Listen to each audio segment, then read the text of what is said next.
Wonderful. Sorry to meet you. Sonia, nice to meet you. And you're both. Yeah. Oh, perfect.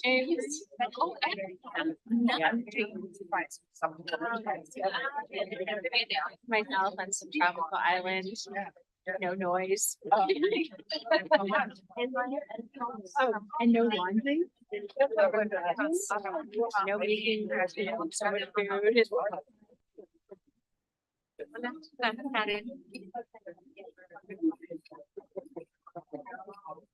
Yeah, I know. Exactly.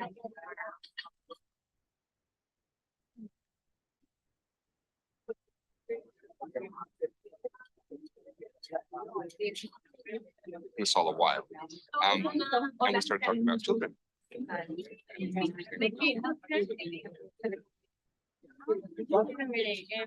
So even consider it wasn't before, now it's you have a very in-depth conversation. What will happen when there's no guarantee of having children. No guarantee. But there is an illusion that it may happen. Exactly.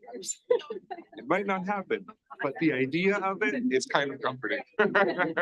Yeah. Okay. Perfect. Yeah. Yeah. But for now, my illusion is my niece. So just smother them. Yeah. So. Wedding. Oh, nice. Nice.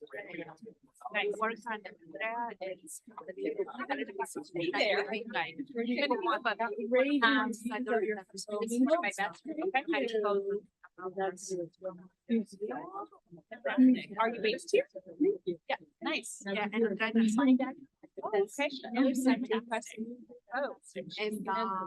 and go along more about that, like. I met maybe. Oh, favorite. 1 year's time. I don't know if you know her story. She was working at both New York. Very hard doing that, and her dad was alive and running. Her mom died. So we're like, she died of cancer. And then the dad died, and he had left everything to the boys.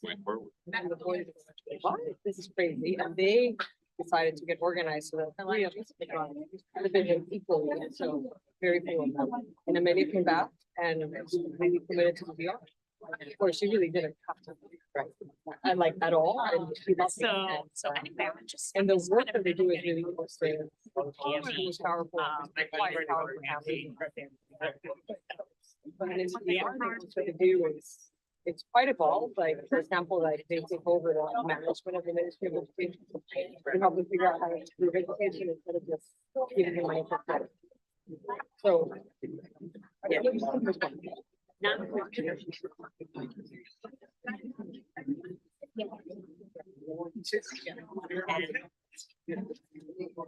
Like things like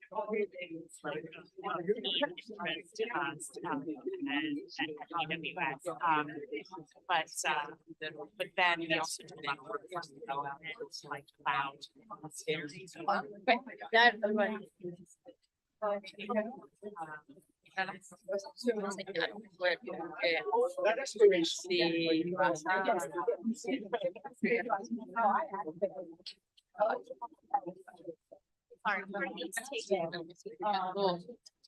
you know, and for a while, what do you think? Oh, okay. I was just excited to meet you. Sure. No, I was right. I'm right here.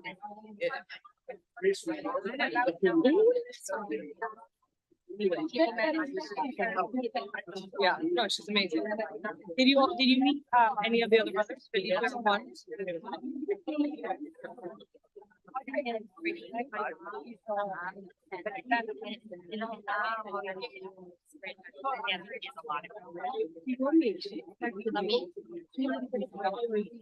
Nice to see my dad. I think they really adore each other. They just have to spend an hour and a half. And then she's like, and I was so impressed. I had no idea that Council of America still existed. I can't believe it. I kind of remember my uncle being maybe a member a long time ago, but I was so happy. So you have a member there for sure. And she was so. Well, and then my dad said, please join so you can keep Adriana company. That's it. That's it. I think she.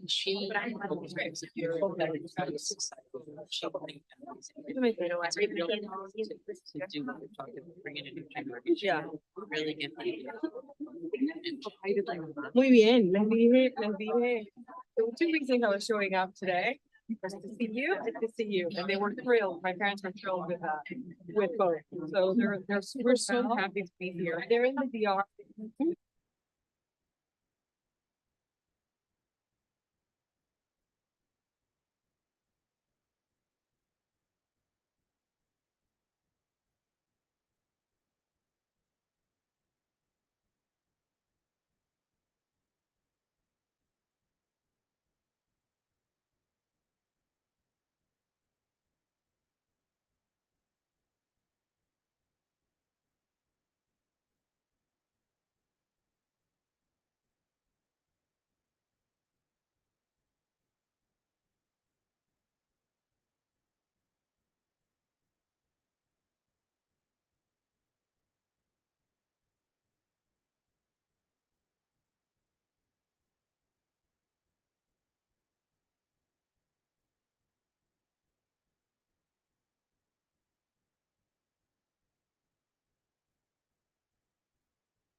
para empezar a hablar.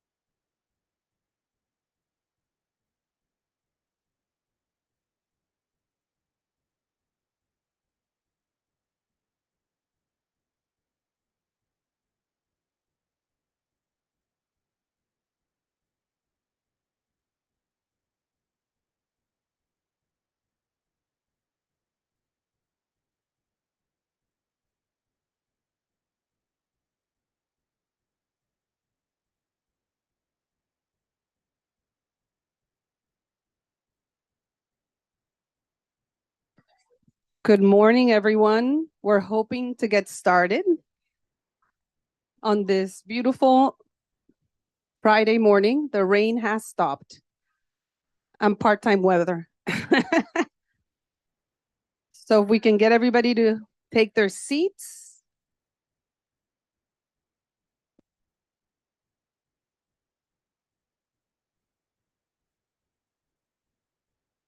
Good morning, everyone. I think we are going to.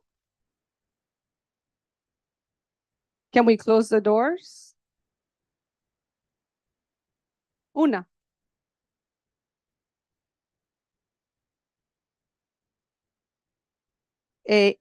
Josbel, you want to take my seat right here? Take my seat right there. Or if you want. Indira. Good morning. Good morning, everyone. The rain has stopped. I know, miracles do happen. And I'm gonna wait to let me know when I can get started. We're waiting. This is live web stream, so we have to wait until we get. Good morning, everyone.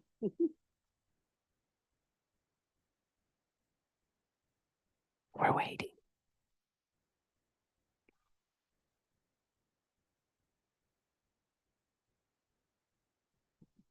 So the rain has stopped and it's not coming back.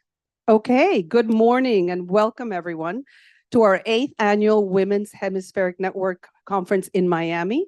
It is wonderful to have all of you join us this morning. I'm Maria Lourdes Terán, Vice President of the Council of the Americas offices here in Miami. I'd like to start by thanking all of you for coming back. We see many familiar faces and also welcoming many who are here for the first time. The Women's Hemispheric Network is one of our most important initiatives at the Council of the Americas. Started over 11 years ago by our president and CEO, Susan Segal, who joins us today. It has become an important forum for women and male allies to convene and discuss opportunities for advancing gender equality. During the pandemic, we were busier than ever. We hosted over 60 programs as part of our WHN network virtually. But now we're very, very happy to be back in person with conferences in New York, in Miami, and coming up, Women's Hemispheric Network in Mexico City on April 28th. So we hope many of your colleagues in Mexico City will join us. Today, we are really thrilled to be back at a long-standing partner, thank you, Josbel, here at Greenberg Traurig at these beautiful offices, to host a diverse group of speakers from corporate female leaders and male allies to government leaders and entrepreneurs. Additionally, our speakers represent a variety of industries and nationalities from across the region. About half of them have flown in from out of town, so thank you so much for many. We actually stopped the rain today, especially for you. We have really a very inspiring agenda. We begin the day with a keynote conversation featuring Carolina Mejía. Thank you, Carolina, Mayor of Santo Domingo. We will have 2 panel discussions, one on empowering women in the workplace and one showcasing a group of female tech founders and really talking about their journey, which is extremely important. And we end the day with a really interesting workshop focused on finding your personal purpose.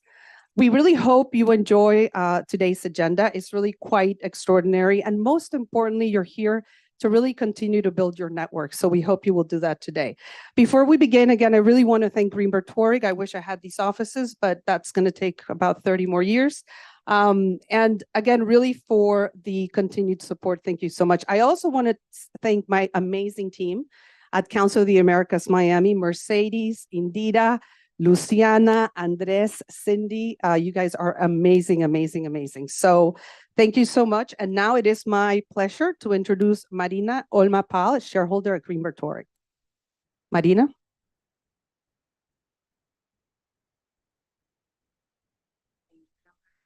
Okay.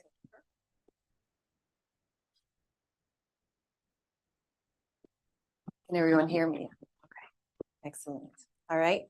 Well, good morning, everyone. And thank you all for joining us at the 8th Annual Council of the Americas Women's Hemispheric Conference here in Miami. I'm Marina Ullman, shareholder in our Miami office, and we're delighted to have you all here. The topic of empowering women and ensuring diversity and inclusion in the workplace is near and dear to my heart and is also a top priority at GT. We have proudly partnered with America's Society Council of the Americas since the inception of the Women's Hemispheric Network in Miami to bring together a powerful group of women with a shared vision of our future in business. We want to especially thank Susan Segal and Maria Lourdes Terán for their commitment and continued dedication to these important initiatives. Many studies have shown that companies with women on their boards outperform those without women by a significant margin. And organizations with greater diversity among senior leaders are more profitable, more socially responsible, and provide higher quality customer experiences. Ultimately, we need more women in leadership positions, not just because it's good for women, but it's good for business. At GT, we believe that diverse viewpoints drive innovation and produce smarter results for our clients. Diversity is more than a core value to us. Diversity is our DNA. Our firm has a number of initiatives that support inclusion and advancement of women attorneys, and the results of these initiatives are evident by the diversity that's reflected in our firm's leadership. We're proud that 50% of the lawyers who serve on our firm's executive committee, 45% of the lawyers who lead firm-wide practice groups or departments, and 44% of the lawyers who lead our offices are either women, ethnically diverse, or LGBTQ. We're also Mansfield certified by Diversity Lab, which means that we have demonstrated during our certification period that we have hired, promoted, or engaged at least 30% of underrepresented lawyers in our diversity and inclusion efforts and client pitch teams. While the numbers are great to show the results of our efforts, I want to share my personal story at GT. I returned to the practice of law after taking a few years off to raise my children. I started at GT as a practice group attorney, non-partner track, because it gave me the flexibility to ease back into the law firm life. Not a lot of firms were willing to offer that, but GT did. I came in, so at some point while I was working at GT, working pretty hard, our firm leadership came to me and said, you know, you're working at the same level as other on-partner track lawyers, and people are telling us that you're their go-to lawyer for financial services matters. Soon after, I was elevated to off counsel, and thereafter, partnership. This year, I was further elevated within the partnership. In my journey, I've had moments of doubt, as we all have from time to time, and sometimes unfairly so, about what I could accomplish being back working at a law firm. Now, with the support of the firm and our team, my practice has grown, we're growing our team, and knowing my worth, I have to say that the firm has also benefited from the opportunities it has provided me, and I have also taken advantage of. I want to thank you all for coming here and dedicating your time and energy to supporting this tremendous initiative. We have an exceptional program planned with a dynamic group of speakers. I look forward to each of us sharing our experiences, exchanging insights, and learning from one another how we can continue to work towards achieving greater diversity and inclusion in the workplace. Thank you and enjoy our program. Thank you. Thank you, Marina. So in your seats, you will find today's agenda conference, including a QR code. We're trying to be up on techie. that directs you to the professional profile of each of our speakers. Additionally, there is a handout that you will be using for the workshop later on purpose. So now it is my really great honor, really honor, very excited to introduce our keynote conversation. So you can come up up here with the Mayor of Santo Domingo, Carolina Mejía, and our President and CEO, Susan Segal.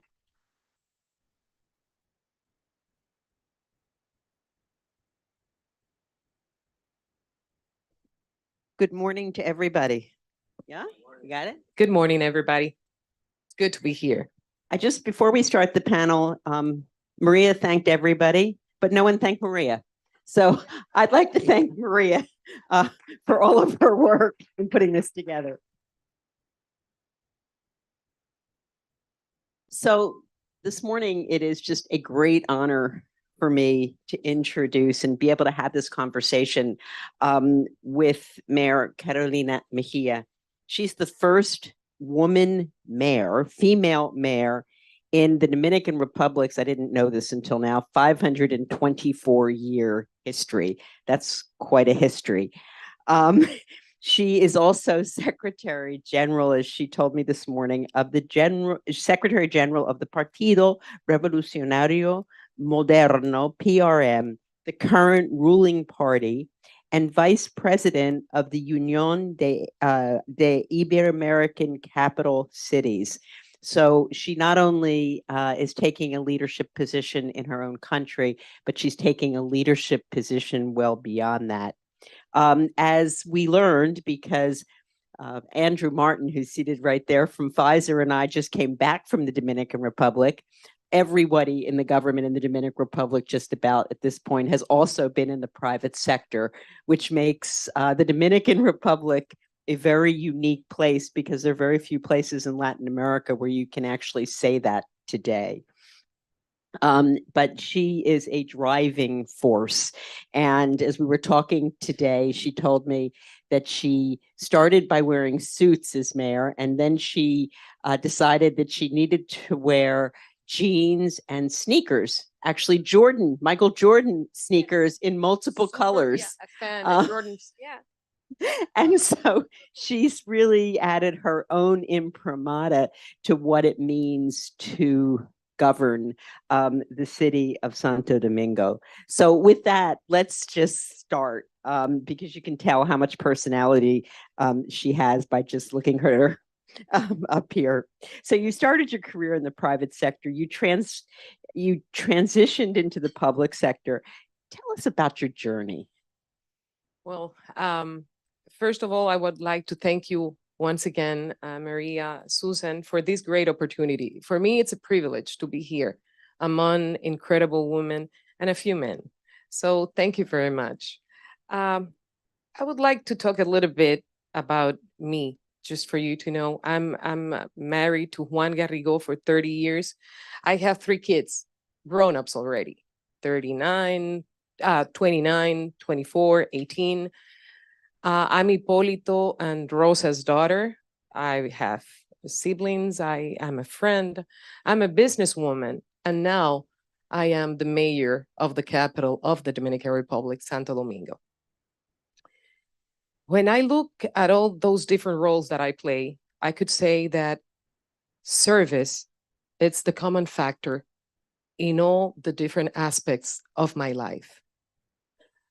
And to answer your question, I have to talk about my father, Hipólito Mejía, who's a former president. And when he got into public service, being only 22 years old, he started at the National Institute of Tobacco. Agriculture, it's an important economic, activity in the Dominican Republic, very important. And he moved from the public sector to the private sector. Then in 1978, he went back to the public sector because he was appointed Secretary of Agriculture. Meanwhile, he started his own business, and being a daughter of a politician and a politician myself, has taught me two things that I would like to highlight. First, that before entering public service, all public servant should have financial secure. And that's important because you have to focus on the people needs. So you cannot be concerned about yours. That's what I think because of what I lived. And then, and I answer your question, how I did it, because I understood politics as a service. That's my essence. That's what I've done in the different roles that I play, where everyone's well-being, it's in the core of my work. So it's easy and gratifying to be myself and to make good things for others. So that made it possible for me to jump from the private sector after 25 years in my own company, after experience in a big telecommunications company, to jump to the public sector because of service. And in your last weeks, months, as mayor, years as mayor. There we go. In your last weeks, months, years as mayor, what has been the most gratifying piece? As you walk through the city and you talk to people, what are you learning that you think is impacting or where you can make the biggest impact? Well, a few things. I took office in the middle of the pandemic, COVID-19, and that was challenging. On March 15th were the elections. March 18th, the country was closed. April 24th, I started. So in the middle of that uncertainty, I had to be there without any real information about how we were going to handle the COVID-19. So from faith, from what the citizens were expecting from us, we had to be in the streets, not knowing what was going to work, but I was cleaning the streets, using Clorox to clean the streets, asking people to wear gloves, masks, to keep the distance, to stay at home.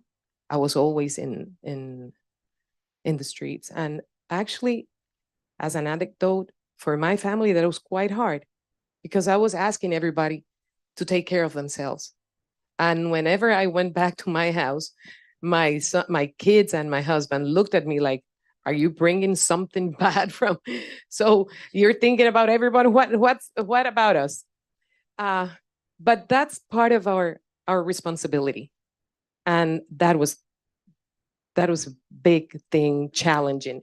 And then all the spaces, the different public places that needed to be arranged, taken care, so many things that over the 3 years that we've been working, we've been able to work and to fix.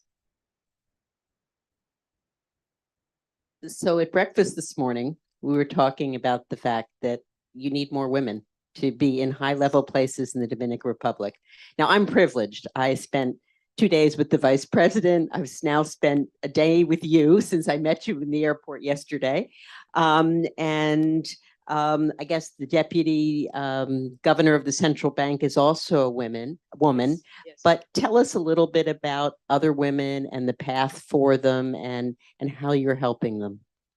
Actually, it's not a coincidence that the great job we've done, it's basically because in our team, most are women. The way we approach the situations of our people are different. We're sensitive. We really work with our hearts, with enthusiasm, with passion, and we have to keep doing it that way. I've been able, Susan, and you've done this in the private sector, to renegotiate some agreements that we've had and help with the city's debt, which was huge when I got into City Hall. And that was also because the team was led by a woman, Jenny Vasquez, who's our financial director. We did an amazing job and we started putting things in order. So we were able to do things for the city, because without any money, it was going to be very hard. And then also most of the women's are directors. If you want to make things different, we must give women the chance to demonstrate that we, as soon as we get the position of taking decisions and making things possible, that we can do amazing things. And that's what I could testify. And I think here, it's the same thing with you. I've heard your testimony. It's the same. It's the same.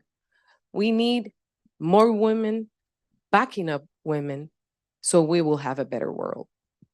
So I have a slightly different question. Yesterday, you were telling me about how, your daughter, can I say? Yeah, of course. I'm a political person, so it's public. Okay. It's transparent. So her daughter just got into Yale. And so she's having her, kind of orientation to go up and see it. And Carolina's got to be at the mayor's conference in Denver, but she is flying for a day to be with her. And then her husband's going to stay with her. And where I'm headed with this conversation is your husband's a real partner. Oh, yeah. And so you find a lot of other men like that in the Dominican Republic? Well, no, not that much, but fortunately, we still have, to work, first, we've got to be realistic. We still have a lot of sexism. That's the truth. But to change things, we need to know what is our reality. So, okay, that's it.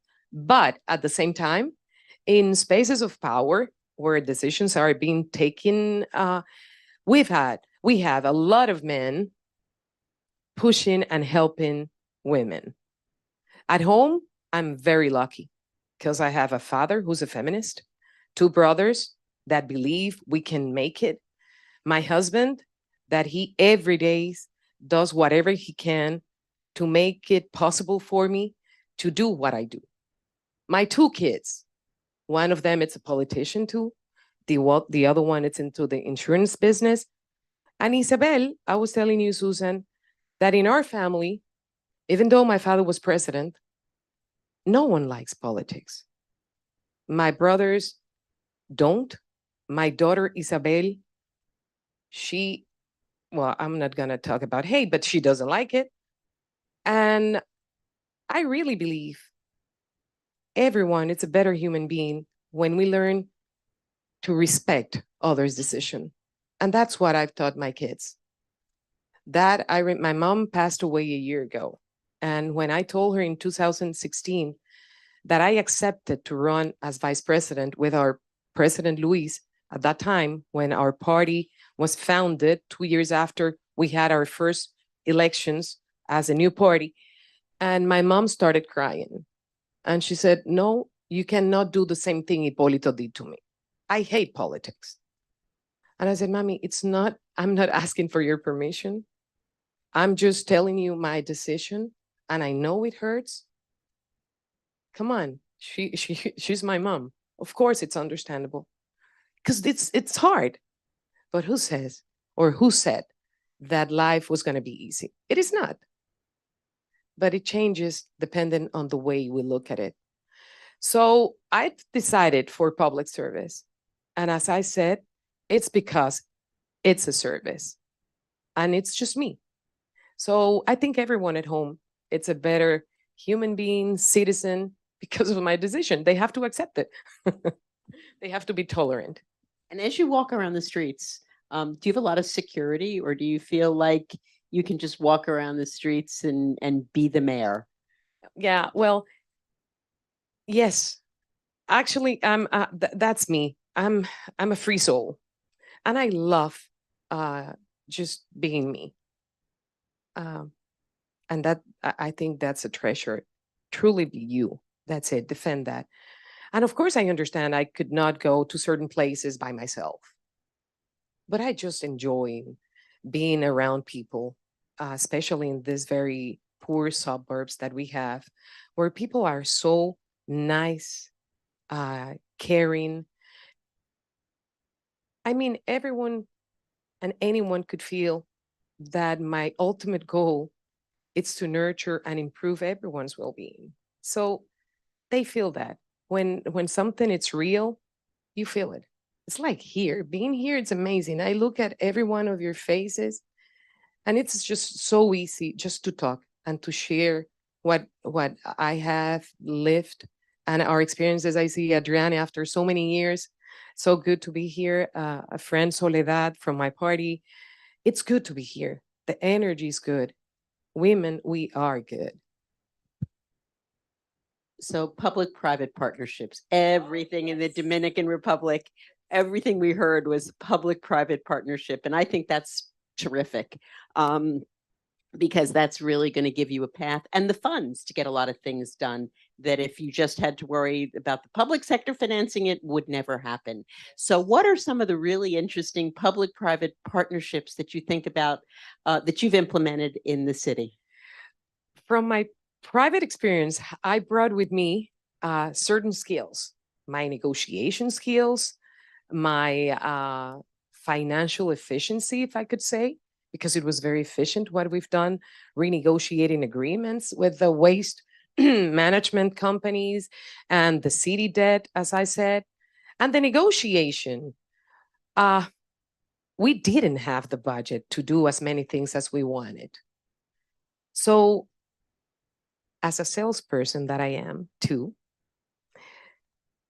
I made a presentation and I asked a few friends from different financial institutions that I wanted to show them what I saw on my city that we could arrange together and become partners, allies for transforming lives in better lives and Santo Domingo in a better city.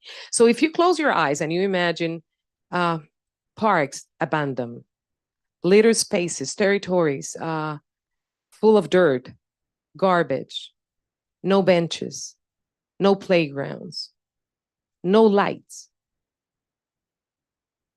And then with the support with the private sector, you were able to change that. And we've changed 134 parks and places, which makes me feel so proud because every one of them changes and touches lives of the community that surrounds those spaces. And you have to see that.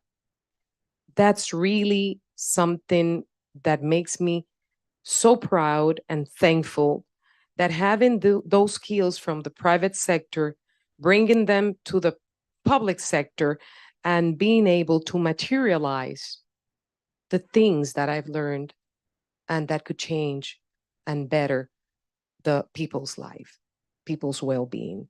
So I'm very thankful for that. Thank you for sharing that. So when you meet young women as you walk through the city, do you encourage them to go into the public sector? Do you encourage them to go into the private sector? What do you talk about? Yes, I do. Not only women, but men too.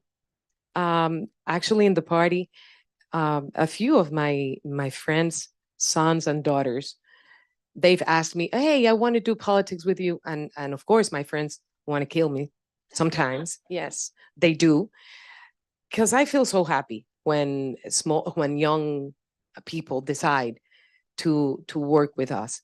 First of all, education. You need to prepare yourself. And also, you need to find a way of living.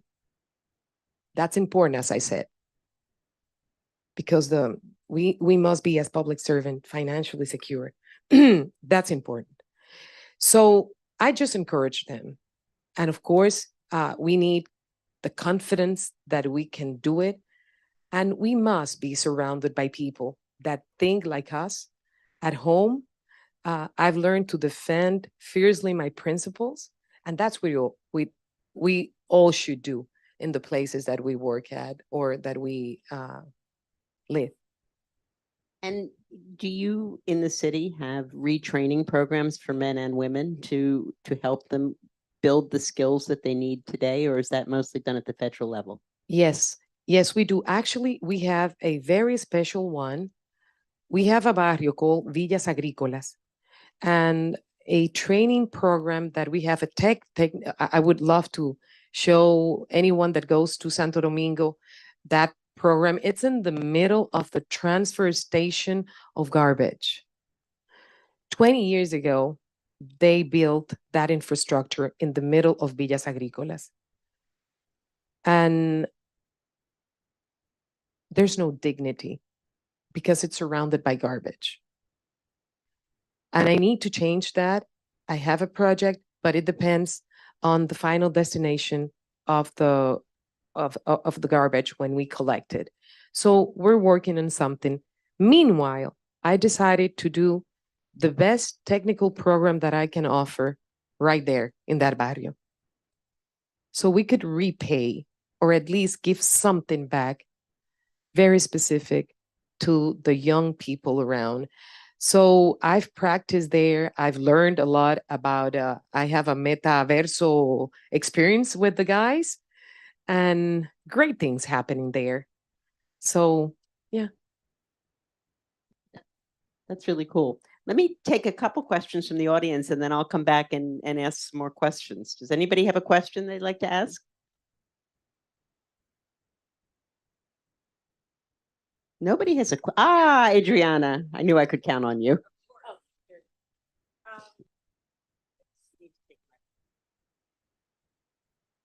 So, what comes next? Are you going to stay in the public sector or are you going to go back to being a businesswoman?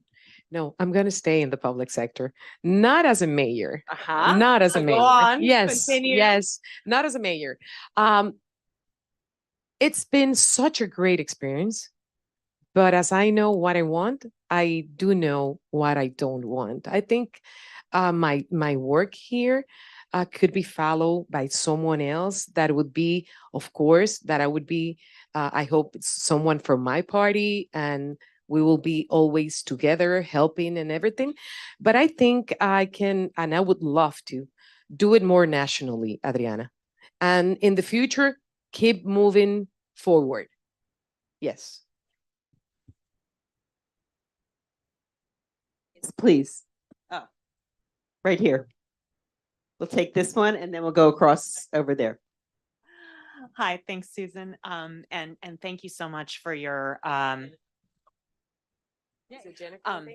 hi, I'm Jennifer Prescott and I'm with Amazon Web Services. Thank you for your very inspiring remarks this morning and being with us. So I'm going to ask you about your point, which I think I saw a lot of nodding heads in the room when you said, like, there's still a lot of sexism out there. What is your advice to women about how to deal with that? At least I find there's always that struggle about like acknowledging it versus ignoring it. Like what's your advice? We could never ignore what we want to change. We have to know it's there, and we have to, as women in positions, privileged positions than all of us have, we have the responsibility to bring other women into similar positions to make it possible for them.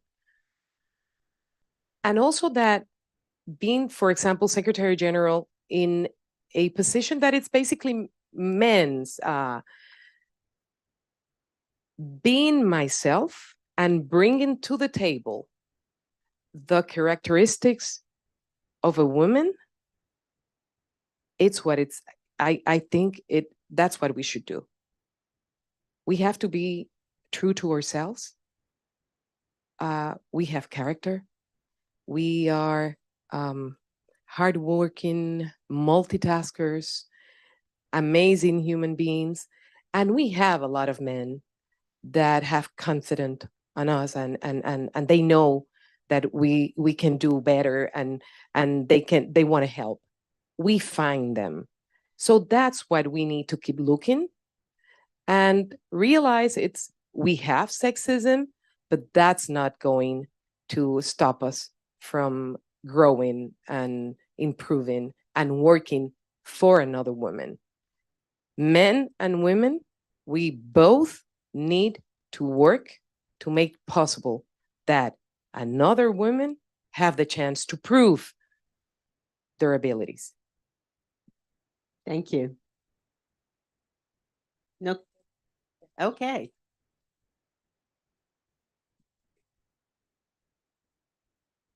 Good morning. Bonjour. I'm the Bonjour. Consul General of Canada, Sylvia. J'habitais à Montréal, Ah oui, quelle nouvelle. 1986. C'est ma ville natale, alors quel plaisir. Très bien, c'est bon. I also had the pleasure of being in Santo Domingo last year, and I'm glad to hear you speak about P3s, because I know that Canada is a big partner and working with you and your government to advance those projects. My question has more to do with the fact that we're talking about men as allies. You mentioned your father being a feminist. I know that our Prime Minister is openly claims to be a feminist and has a lot of feminist policies in our government, including gender equal cabinet. Yes. And my question to you is, how is that playing out in the Dominican Republic? But also what we're seeing in Canada is that women are not jumping into politics because it is a tough gig, and to get that work-life balance, but also being subject to a lot of harassment, much more so than male colleagues. I'm wondering if you can comment on that and how we can encourage more women to get into politics. Thank you. Yeah, as I said, I know it's pretty hard. That's why my mom reacted the way she did. And it's understandable. But we do things differently, where I really truly believe with our way of approaching the problems, the difficulties, our kindness, our sensibility, the equality and diverse world that we promote, it makes things happen easily than a man does. We were talking about today, Susan told me a beautiful testimony about her, and when she had her children very, very young, and she was negotiating a country debt. And that was amazing. I don't know if you want to share that. That was just unbelievable and incredible. And when you give men the opportunity to support you, because sometimes we have to give them the opportunity to do so and to encourage them to do so. In Santo Domingo, in the Dominican Republic, we still have a huge opportunity to improve. Huge. But there's women stepping and willing to be part of it. So it all starts with a personal decision, and then look for the females that you have that are in your space, and remember sorority. Be there for other women. Your testimony, dear. Thank you. Before I answer the question that you asked me, you might want to share how many women there are in the cabinet, and I guess also sub-cabinet level. That would be great. Yeah, there more than 60% of the directors of the city hall are women. The ones that take decisions. For example, Anna here, she manages the waste of the city, and Jenny, the financial team, and Alexia, the planification, and Jolie, so it's a whole bunch of incredible women that also makes it so fun to work. And so and at the federal level? At the federal? How many women are in the cabinet? No. We still have a lot to work there. Unfortunately, very little. 2 ministers.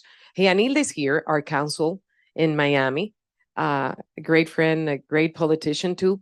And yeah, we're running. So it's something that we have to work. But I have to say it, I cannot lie. Step by step, right? Step by step. Hopefully a run. Yes.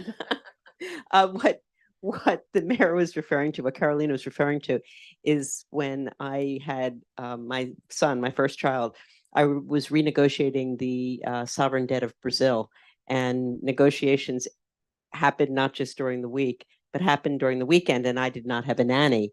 And so I said to the chairman of the committee, who was Bill Rhodes, who had also been my first boss, so I was very close to him.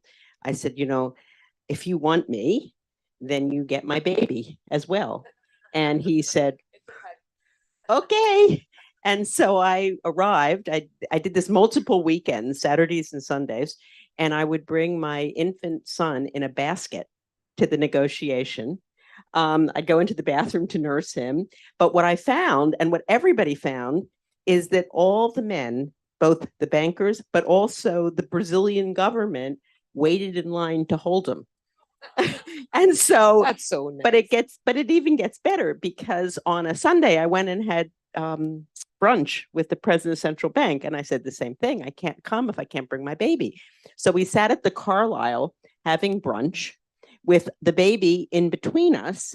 And do you know that this governor of the central bank is retired, but he's still around, and he still talks about it at cocktail parties about how he babysat for my son when I went to the ladies' room at the Carlisle having brunch. So this myth that you can't do certain things, if you just say you're going to do it and do it, hey, they accept it if they want you and they believe that people need you. Yeah, that's it. We can do it. But no, please.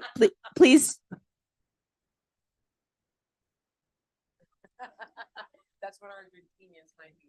Yeah, well, I never took him to the Argentine debt renegotiation. That might have been an idea.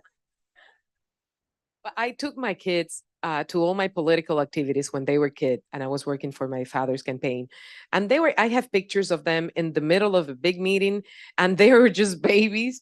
And my oldest is a politician too.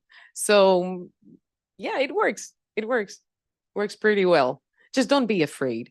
Do things as your heart asks you to do it. And of course, we should find the way that where we work or the places that we live help us find the way to. As I said to you, the only thing I regret in all of that is in those days, everybody smoked. Not me, but a lot of people smoked. And I exposed my infant son to smoke. And that is the only thing in this whole thing that I regret, because, you know, you used to have to come home and get your clothes fumigated.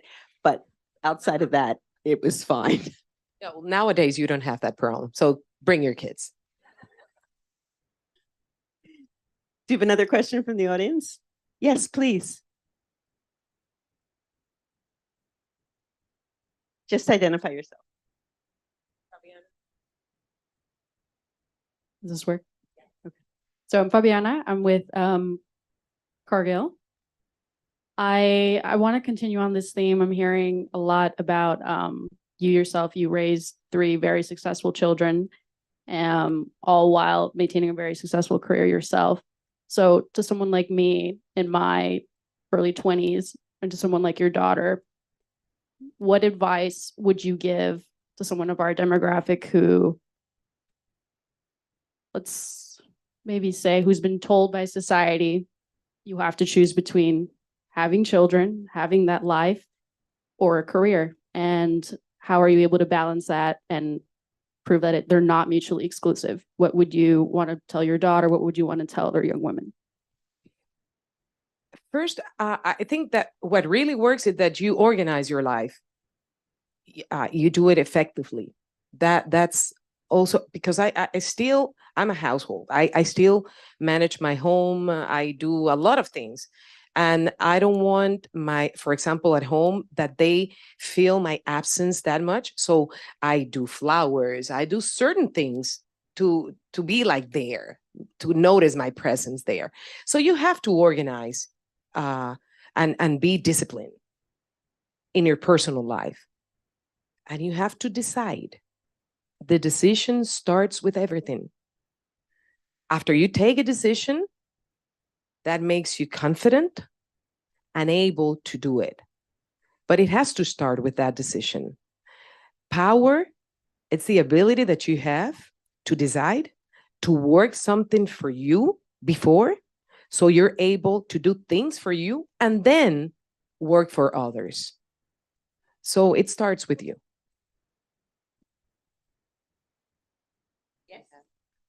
Please. No, we need a microphone, please.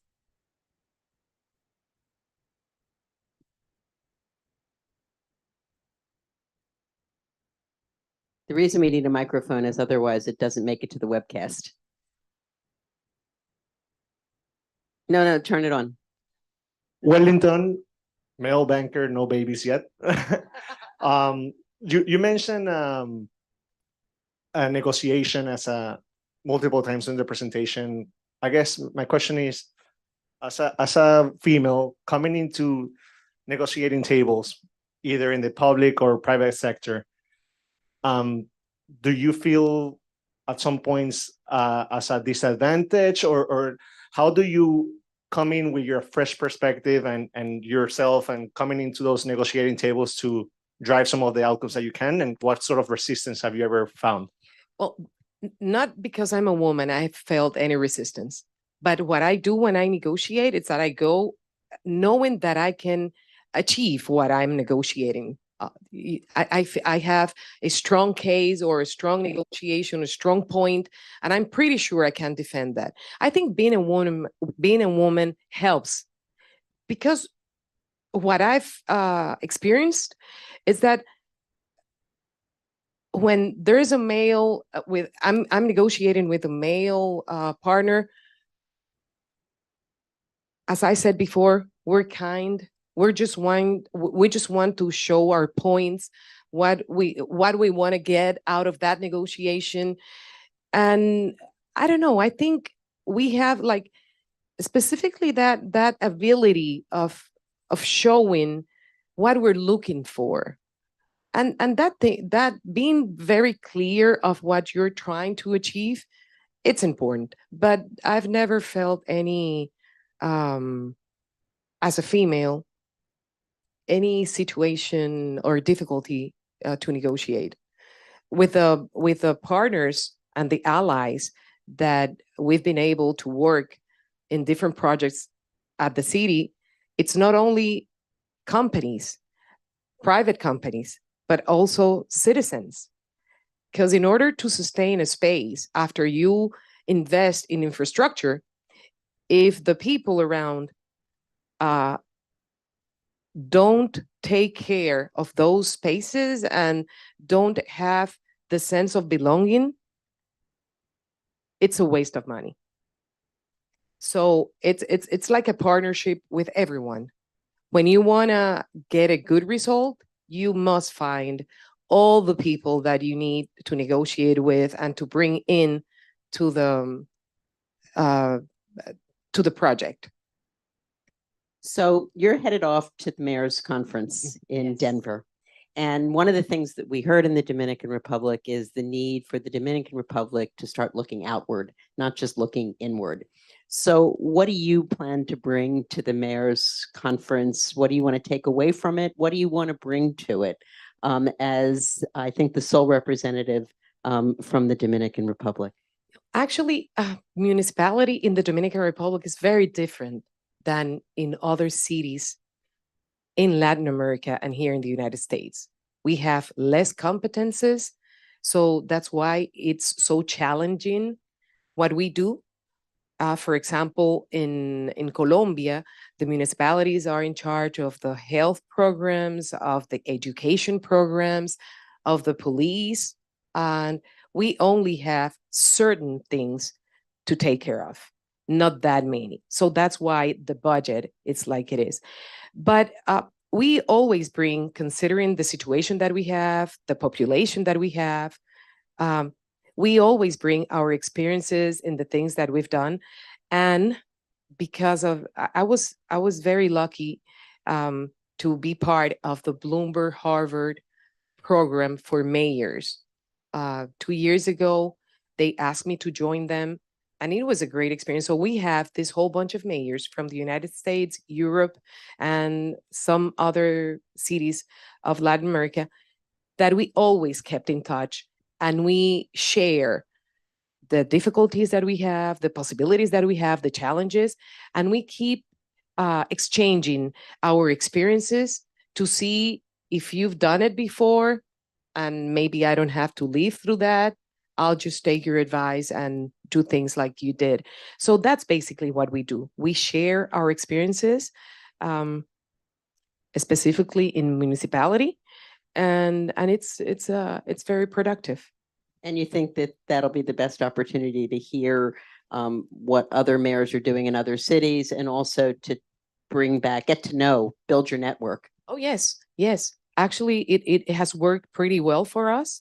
We have great partners, mayor partners, Claudia Lopez in Colombia, in Bogota, with certain programs, Jaime Pumarejo in Barranquilla, with certain cultural programs, Carolina Cose in Montevideo. So we kept in touch and share our experiences. Now Claudio who's a governor, it's another figure, but he handles certain amount of mayors in Argentina.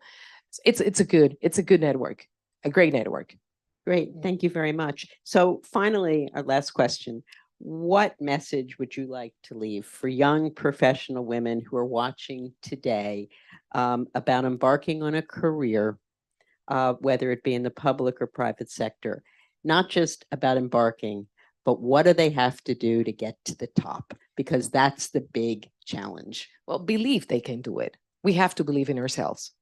As I said before, it all starts with the decision that we're going to make it and understanding it's hard, it's difficult, it's challenging, but we have what it takes to become whatever we want to. We do have. And look for other women, and this type of conferences are a huge help. So I would like to thank you, Susan, to thank the council. Thank you from the bottom of my heart for giving me this great opportunity. This is amazing. Thank you, Carolina.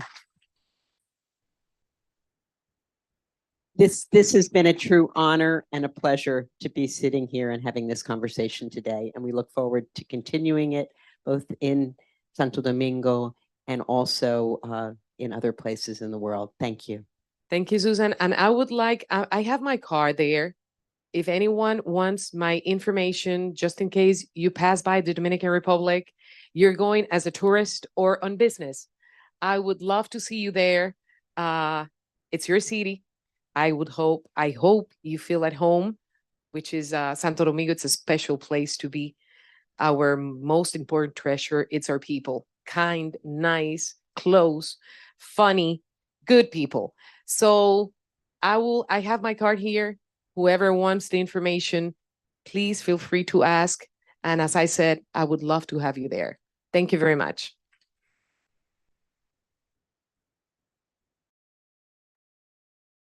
Thank you. You made it. My teacher. Thank you, Carolina. Really quite inspiring. And by the way, DR, I think it's a 2-hour flight. Just saying. Carolina, thank you so much, and Susan. We definitely need more women in the public sector in Latin America. So we really love this conversation and just such a wide variety of topics that all of us, I think, encounter in different areas. So now I'm excited to bring up our first panel. And this is the panel on how senior female leaders and male allies can empower women in the workplace. You know, I think what's really interesting about our Women's Hemispheric Network is that I think we look at the area of women empowerment from both sides, right? Because it's got to be a joint effort. Women and inspiring stories of women leaders and how can we, I remember being 25 years old a long time ago, but I've worked all my life and had kids. So you have the women aspect, but you also have the workplace, right? We have to work together. We have to have the right initiatives and the right policies in the workplace. So I love the fact that I think we look at both sides. And after the panel discussion, we'll have a coffee networking break. So Andrew, Ileana, come on up.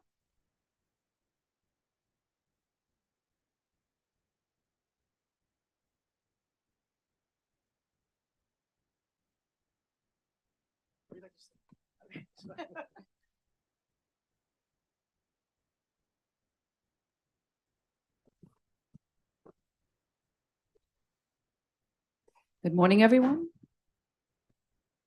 Everyone can hear me? Wonderful. First of all, huge thanks for an absolutely fascinating panel discussion with both of you. I've learned so much and I really appreciate your presence here. Really, really great. Quick introduction from my side. My name is Svetlana Kropp. I'm the Global Vice President for Customer Success working for SAP. And wonderful to be here. Wonderful to be back. It's my second year. So first year I was a panelist, absolutely enjoyed it. And grateful to you for having me back as a moderator this time. So it's a great honor to be here. And obviously we have a very important topic to discuss today, and that is how do we champion women in the workplace? As we all know, and as we've discussed and shared our opinions, women have faced many, many challenges and barriers in the workplace throughout history, of course, from wage inequality to limited career advancement opportunities. However, in recent years, we have seen a positive shift towards gender equality, with more and more women taking on leadership roles and breaking through the glass ceiling, as we know. Excuse me. Despite the progress, there's still so much work that needs to be done. Women continue to face unconscious bias, harassment, and still quite a bit of discrimination in many of the industries and workplaces. It's up to all of us to champion women in the workplace and create a more equitable and inclusive working environment for everyone. But what does it mean to champion women in the workplace? It means actively supporting and advocating for women's advancement and equal treatment in all aspects in the workplace. It means recognizing and addressing unconscious bias. It means creating mentorship. It means creating sponsorship. And it means equal pay and benefits by women and for women. And that is really, really important. I know when we talk about mentoring, we talk about sponsoring. What we do forget is, in the end, the way we measure it is by pay. And I'm a huge advocate to ensure that women get equal pay and benefits. As panelists, we bring very diverse range of experiences and perspectives to this conversation. And we will be discussing topics such as the importance of diversity and inclusion, strategies for building a more equitable workplace, and the impact of women's leadership on our business performance. I'm very excited to hear from the panelists and learn from their insights and experiences. And let me introduce you to both panelists today. Originally, I have to say we're looking at having 3 panelists. Unfortunately, due to unforeseen circumstances, we won't have Rosanna, who is the VP for Latin America for Johnson & Johnson, and we wish her a speedy recovery. But we are very lucky to have Ileana Musa, who is the Managing Director and Head of Global International Global Banking and Lending at Morgan Stanley. Welcome. And we have Andrew Martin, who is the President of Latin America Cluster at Pfizer. Welcome to you, Andrew. We're going to have about 45 minutes for what I expect to be a very lively discussion with very interesting insights and perspective. And of course, an opportunity for you, the audience, to ask any questions, to offer any insights or give any feedback. And I welcome and I look forward to our discussion as well. So let's kick off with a question to both of you. And please, before you answer, maybe also give a little bit of an introduction to yourselves. Tell us a little bit about yourselves. So you both lead regional divisions within your organizations. And Ileana, when you started your career, did you imagine you would reach a leadership level in your company, in your industry? What are some of the factors that made it possible? And maybe also talk about some of the setbacks you've experienced. Good morning. Buenos dias. Great to be here with all of you. Carolina, thank you for your talk. I have to just share a quick anecdote. Over 20 years ago, first of all, I was not going to be in financial services. I was going to be a dancer. That was my aspiration as I went through school for many, many years. I'm an immigrant. I was born in Cuba, left very young, lived in Spain for several years, ended up in Miami, grew up with a single mom of 3. And so a lot of what shaped me as a leader came from a very young age. But when I finally met my father at the age of 17, it took him that long to be able to leave Cuba. He convinced me to major in finance and minor in dance. And so I decided to take up dance as a hobby. And I owe my finance career to my father, who really leaned in hard because I love numbers, I love people, and he was an incredible influence. And so when I finally moved to New York after graduate school, I went to the University of Miami for undergrad, FIU for my MBA. I decided to break into private wealth. And through a client who convinced me to visit him in the Dominican Republic and gave me a tour of the entire island, I ended up in Punta Cana and decided to take my whole family there the following year. And then I couldn't get my father to stop going to the Dominican Republic. I lost my father 6 years ago, but literally every single year as we tried to travel to other places in the world, his heart was set on the Dominican Republic. So I have very fond memories of your country. So I can appreciate everything that you're doing for people like me. There's a lot of affinity, across the region. And so that's one of the things I would say, Svetlana, that influenced me when I broke into private wealth. I always talk about, R&R. We all think about rest and relaxation. For me, R&R was, a training in risk-taking and resilience. As a kid growing up with a single mom, I saw a woman who was a trailblazer holding multiple jobs, trying to make ends meet and encouraging us to pursue an education. And that really shaped my work ethic. And so as I broke into the private wealth business, that was the one differentiator for me that allowed me to make my mark and build my brand. And then from there, it's been a 23-year journey across different firms. I currently work at Morgan Stanley, as you mentioned. It's been an incredible journey because I think as women and leaders, we seek platforms that allow us to not just do what we love to do, but also have an impact. And as I've gone through my journey and now board service, I sit on the national board of the Girl Scouts. I think a lot about girls. I have a 10-year-old girl, a 10-year-old daughter, Anabella. And so changing the game. And I always say, the goal for me has been, how do we get that next generation to be able to do what many of us have done in this room in half the time? And so it's talking about a lot of the themes you hit on as it relates to creating the platform, creating the access. As women, many of us are over-mentored and under-sponsored. And so sponsorship is the name of the game. And sponsorship starts with building a powerful network.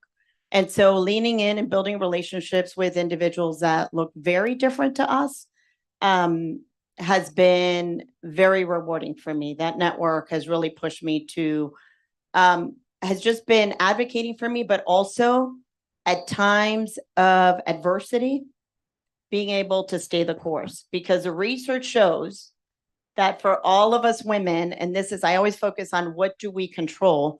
The research shows that we convince ourselves that going for positions of power, means a very big trade-off. And I think the question that was asked here about, is it an or? And I would say it's an and. And the research shows that most women convince themselves to not pursue those positions of power. Get ready, because we don't like the visibility. 30% of women are concerned about the amount of visibility, the amount of the possibility of failure. So these are things we have to get comfortable with for us to stay in the game. And so learning about some of these core elements and characteristics has really helped me stay in the game for a long time and then help bring other women along. Absolutely fascinating. And what a career you've had already. I look forward to hearing what's coming next.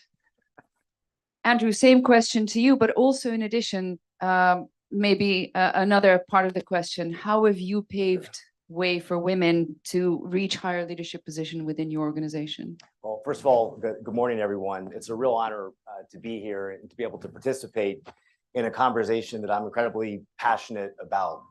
It's a conversation that unfortunately I think doesn't get enough attention in the global narrative, which is worrisome because the evidence, we've heard some of that this morning, is abundantly clear that this is an issue that has profound socioeconomic impact.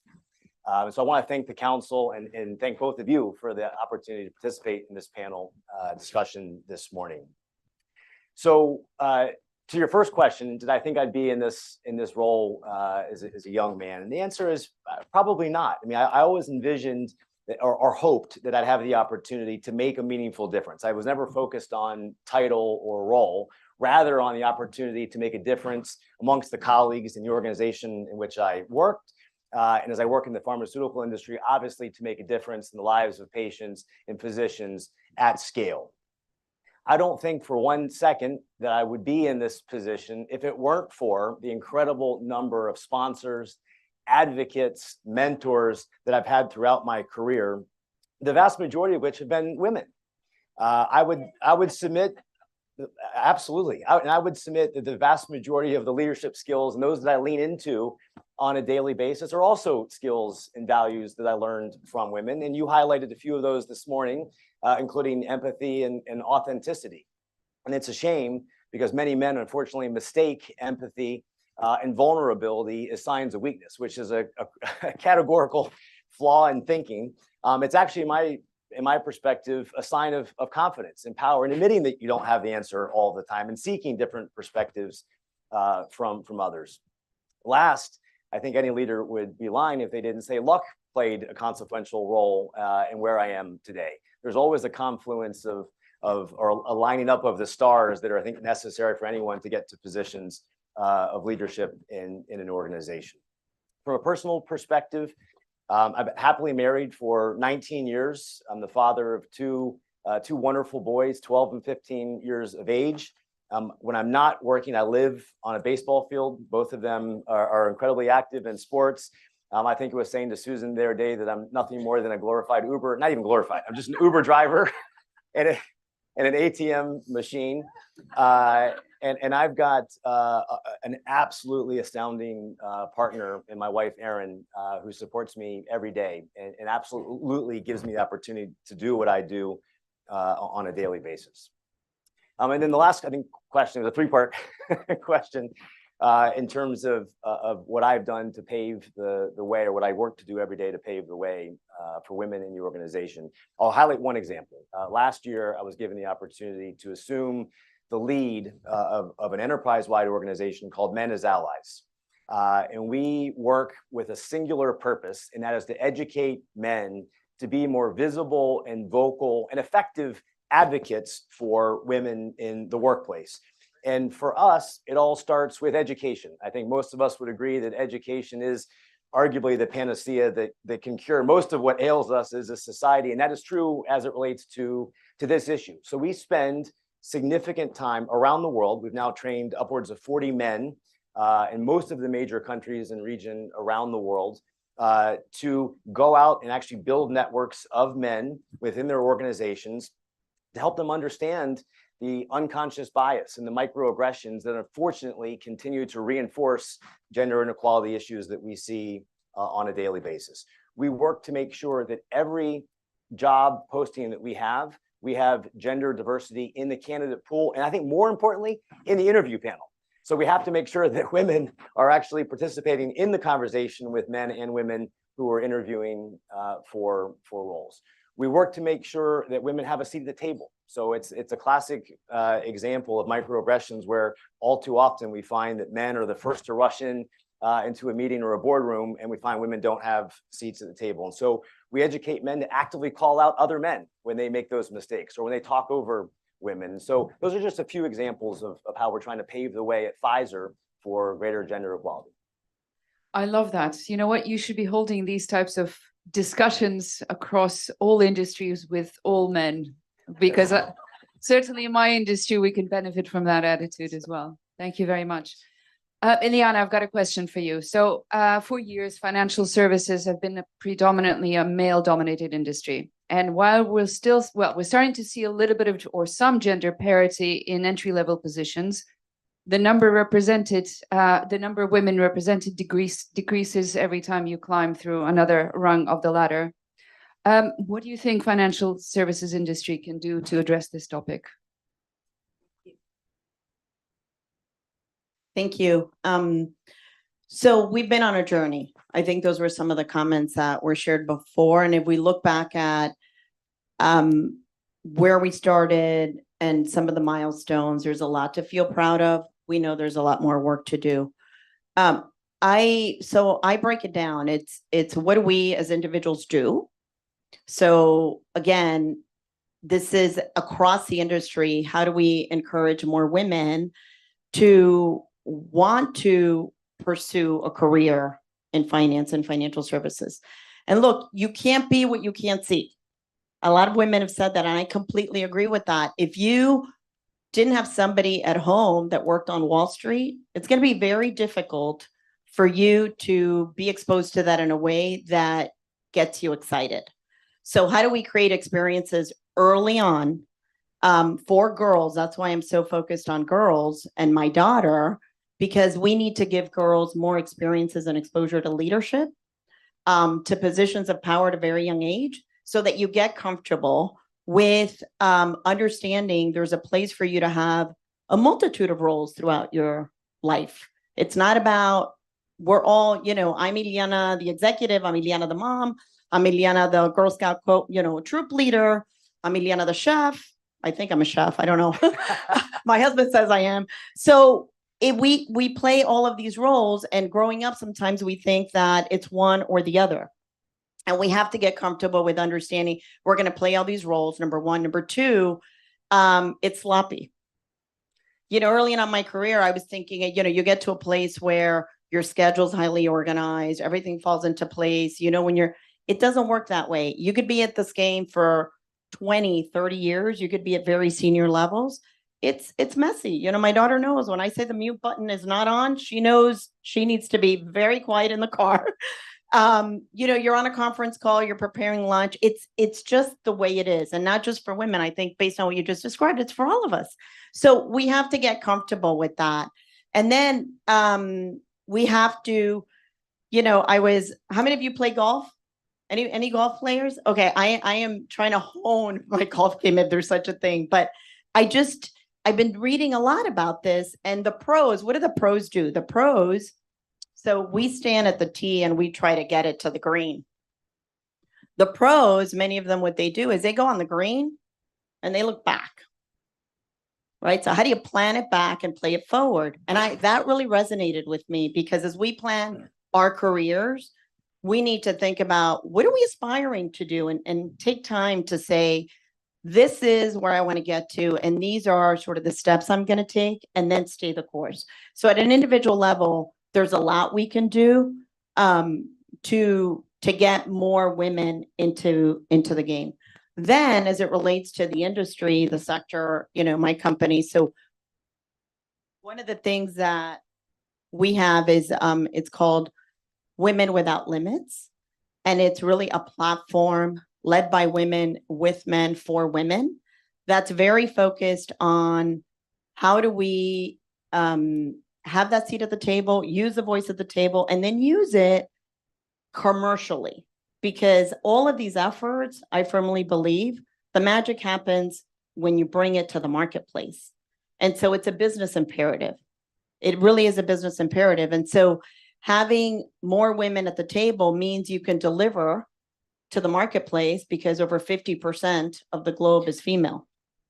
And 32% of global wealth is held by women, if you read the recent BCG report. And so we need to pay attention to these things. And I believe across our industry, there is much more attention and visibility. But now we have to start earlier. We have to start earlier, bring more women in, and then show them that there is a path forward where you don't have to, make a trade. And by the way, I strongly believe as you go through this journey, it's a winding road. It's not a linear road. And we also have to get comfortable with that. Thank you for that. And it sounds like it's a joint effort. On an individual basis, we have to raise our children. I was going to say our girls, but it's actually our children to have a completely different attitude. Yes. First of all. But at the same time, it's also educating the industry, it's educating the companies that, it's not up just up to individuals, but it's really up to the industry to change that standard. So thank you for that. Appreciate it. Andrew, one for you. Many multinational companies have taken fairly significant steps to have a positive impact in gender equality. And you've talked about some of the steps that you've taken. There are still some gaps that need to be addressed. From your perspective, which are the most important gaps that companies should close? Well, there are a number, and you highlighted the fact that we've made meaningful progress, and I'm proud of that. And at Pfizer, we've closed the gap in pay globally to 99.4% of women to men. In Latin America, 57% of our leadership positions are held by women. On a global basis, more than 40% of our leaders, VP and above, are women. So we made fantastic progress in that regard. Well, where we still have consequential work to do is in the path that women take to achieve those levels of leadership. And if you talk to any woman, and I bet it's almost any woman in any organization, and you actually, as a male, and you sit down and ask them about the journey they took, I will guarantee in many respects, it's demonstrably different than the path that their male counterparts took. It was either longer, it was filled with more criticism, and certainly vastly more hurdles. That is largely unseen in the metrics that we evaluate. And so to me, that's a massive gap that we have to address, because we've done a good job of setting an initial set of goals and metrics. I think we have to reset the dashboard now to focus on these other challenges that I think sort of lie underneath the proverbial hood. We have massive issues as it relates to maternity leave. In fact, there's a great phrase, well, maybe great's the wrong term, a phrase coined, I think, by LeanIn.org and McKinsey called the Great Breakup, where we've seen a massive number of female leaders across enterprises resign over the course of the past 2 years. And for one large reason, they cite burnout. And the evidence suggests that women are facing burnout at a vastly greater rate than men. Why? Because their career journeys are more difficult. They're more subject to criticism. Look at some of the female leaders who in the last couple of years have retired or resigned. Meg Whitman, Marissa Mayer, Mary Wahicki from YouTube, Marnie Levine from Meta. All of them cite similar challenges, and that includes the path that they've taken, but also the burden that they shoulder at home. And so that is another massive gap that we need to correct in organizations like Pfizer, where we have to make sure that we're creating flexible work environments for women to accommodate. So it's not an or, it's an and, in terms of taking care of what they want to and what's important to them at home, while being able to focus on what's important to them at work. And so those are just a few examples of where we've got consequential and meaningful work to do to continue to close the gap on gender equity. That's very important. I'm so glad, Andrew, that you talked about work at home, because women continue to carry 2/3 of that load. And so you have a profession, you're fully invested in your career, and then you go home and you're taking on that load too. And so it is thinking about all of it as it relates to workplaces that work for women. And it's interesting because the trend you mentioned in terms of women leaving the workforce, that trend is now turning in terms of many women coming back. And look, COVID taught us it was an equalizer. We all experienced the same thing. We all showed that we could be productive virtually. Our firm was incredible in terms of pivoting overnight to an online environment and then continuing to provide flexibility. And that could make such a big difference in terms of someone staying in the game. So all of these little things together make a difference. And I think a couple of you talked about partners. That's the other part of the equation, the partners, the village. I mean, it's, tapping that entire network to help you, especially during difficult and challenging times. Agree. And interesting responses. Absolutely love the responses, Andrew. I mean, you mentioned a lot of women, senior women leaving the workplace, and Prime Minister of New Zealand comes to mind, Jacinda Ardern, who left citing burnout. Yeah. And I know, Ileana, as you say, we're making strides. We're moving forward. I'm just wondering whether it's time to start considering some of the policies that we have in place to start changing some of the workplace legal stances that we have to help women stay, to remove some of the workloads, to remove some of the pressures.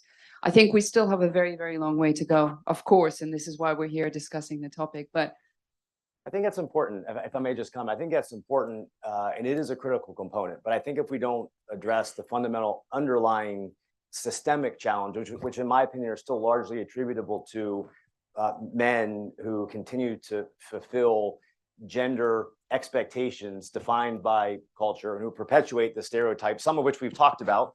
I think that's fundamentally what has to change first. I mean, yes, organizations like Pfizer have to change their frameworks and change policies to be more accommodating for women, but men have to take an active role in confronting these stereotypes and these gender norms that are expected of us if we're going to see real fundamental sustainable change. Agree. Next question, Ileana, for you. Women can be important champions for other women in the workplace, for other female colleagues. Can you tell us about someone who has been a key mentor or an advocate or champion for you? And what can we as women do to empower other women? It's if we all reflect back and think about the journey, there's so many people that have really influenced and helped us every step along the way. And I will tell you, for me, I've had many men be incredible advocates for me as it relates to that next challenge, that next opportunity. So I put it two ways. Number one, taking advantage of those moments to share your vision for what you aspire to do. Because if you think about how you spend your time today in talking about performance, it's usually focused on your day-to-day job. How are you doing in the role that you're in? And so I always took the time, and it's a best practice, to share with more senior leaders, what do you aspire to do? And so when I started in my career, I would talk about my interest in international markets. Even though I was in very junior roles, I would paint a picture for what I aspired to do. And sometimes, you know, it was half jokingly, but I always found a way, I call it a drip strategy, to build it into the conversation to make sure those individuals that were above me knew the journey I was on and what I wanted to do. And people remember. And so fast forward years later, we went into international markets and I got the call. That was the first time that I had a chance to break into a global role. And so number one is, again, bringing it back to what can we do? It's what is your vision? What do you aspire to do as it relates to your longer term game? And how do you introduce that in conversations? Then, you know, who are the folks that are on your network? And I would say, you know, if you draw a rectangle on a sheet of paper, who are the folks you're collaborating with? Who are the folks above you that you're bringing into your network that are going to be your advocates, the folks that you can call at any time to seek advice from? And then who are the folks that you're bringing up as you climb? And so I'm always very cognizant of all of that in terms of, number one, staying connected to the people that I know are my advocates. And I made it a point early on to build a track record. People want to sponsor individuals that are rock stars that can really come in and deliver for them. So I tell students all the time, the first thing you want to do is make your mark as it relates to the first opportunity. Before you go ask for that next opportunity, make your mark. Then once you do that, you start to build your brand, and it's easy to get those mentors. Those mentors become your sponsors.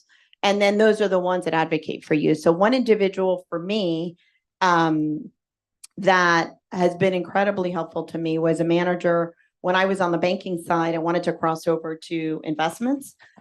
And we talked about it, and he said, I'm going to give you a 6-month run at getting your licenses. You're going to shadow someone for 3 months. Going to go to another region. You're going to learn this business. We're going to totally immerse you. And I'm forever grateful because that allowed me to cross over. But again, it started with my performance, my ability to deliver results. And like him, there are so many others that have allowed me to play a role. In my current firm, I co-chair the Hispanic Latino network.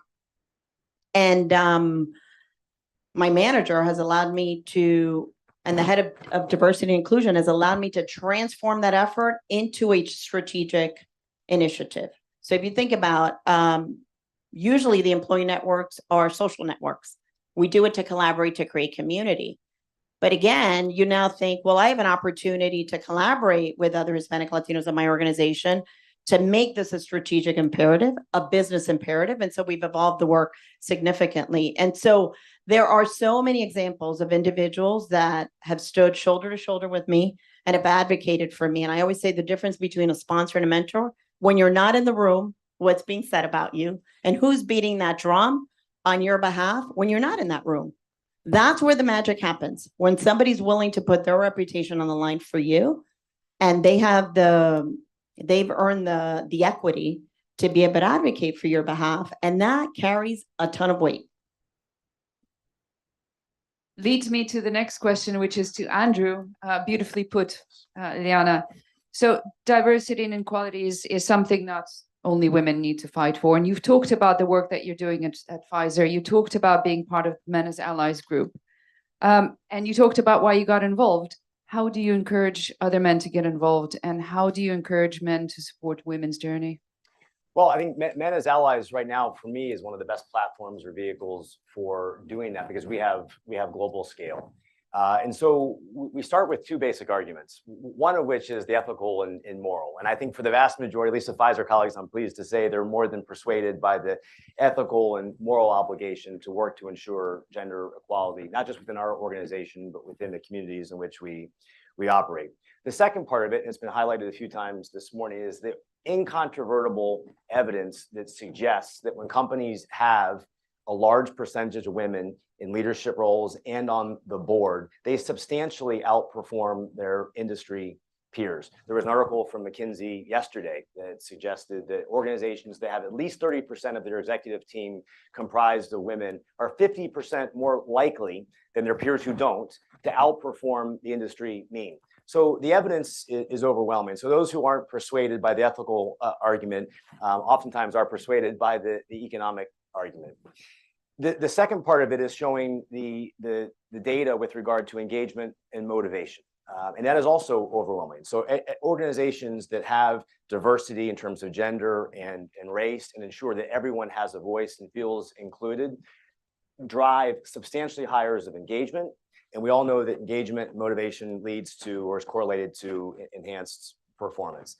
And so we've used those arguments as a vehicle to bring men into the Men as Allies organization, where, as I mentioned a few minutes ago, we start with the principle of education, and then we teach them how to advocate. And so I agree wholeheartedly with what you said. It's not sufficient to advocate for a woman behind closed doors. That's important, and it's a starting point. So we encourage men to make sure that at least half of the mentors that they work with are women, but they have to be visible and vocal advocates for women outside of the four walls of their office in a boardroom. And it's not just the verbal support, it's the physical support, as I said, ensuring that women have a seat at the table, ensuring that if Susan has an idea that John later claims to be his, that you say, I'm sorry, John, that was Susan's idea. And it sounds silly, but that happens. I mean, it happens at Pfizer and it happens across the world today. And so we educate men that they have, if they can, 3 seconds to call that other man out. And so we give them the skills to say, hey, I don't think that was appropriate, or I think there's a better way to articulate the origin of that idea. And so that's among many of the approaches that we take within Pfizer to try to encourage participation, to show them both the sort of emotional, moral value of it, but also the economic value of ensuring we've got a diverse and equitable environment. And have you seen these changes already take place? We have. I mean, the level of engagement at Pfizer is at an all-time high. We've seen women, our view on this is that we're not done until women say we're done. And we use that metric at Pfizer as a barometer to see where we are.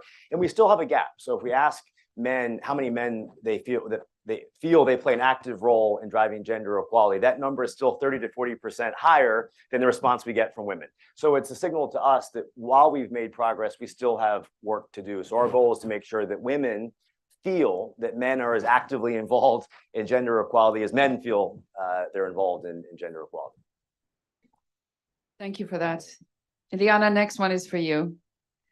What is your advice for young women, and actually I would say men, who aspire to have leadership position in the financial services industry?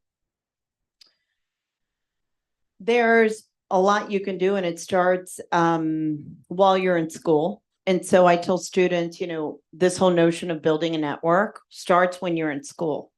Don't wait until you get your first job.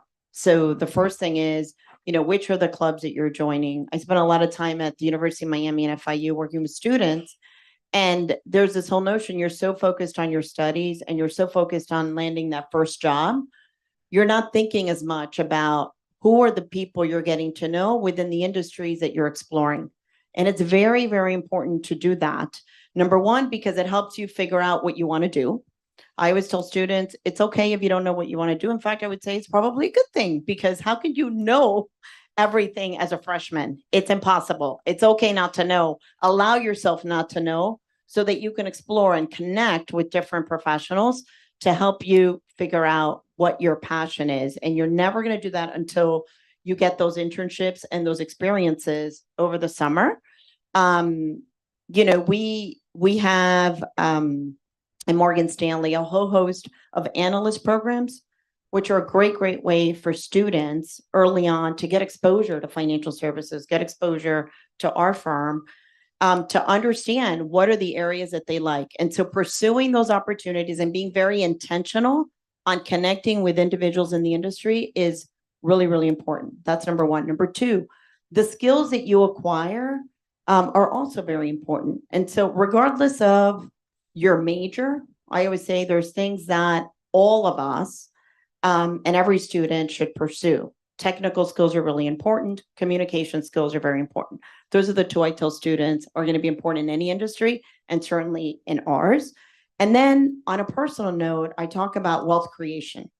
And, you know, I tell students, you know, especially Latino students, you know, what's your relationship with money? Because there's very strong cultural norms that have influenced all of us in the way we think about power and money. And we need to get very comfortable. And as women, we need to become very, very comfortable at a young age on how to do that. Bella's a Girl Scout. She has her cookie business. I'm teaching her how to have that budget, how to manage money, how to set a sales goal, and that it's amazing to go after not just the number one spot, but how that wealth, I always say wealth is a trapped resource that you can use for greater good and have incredible impact.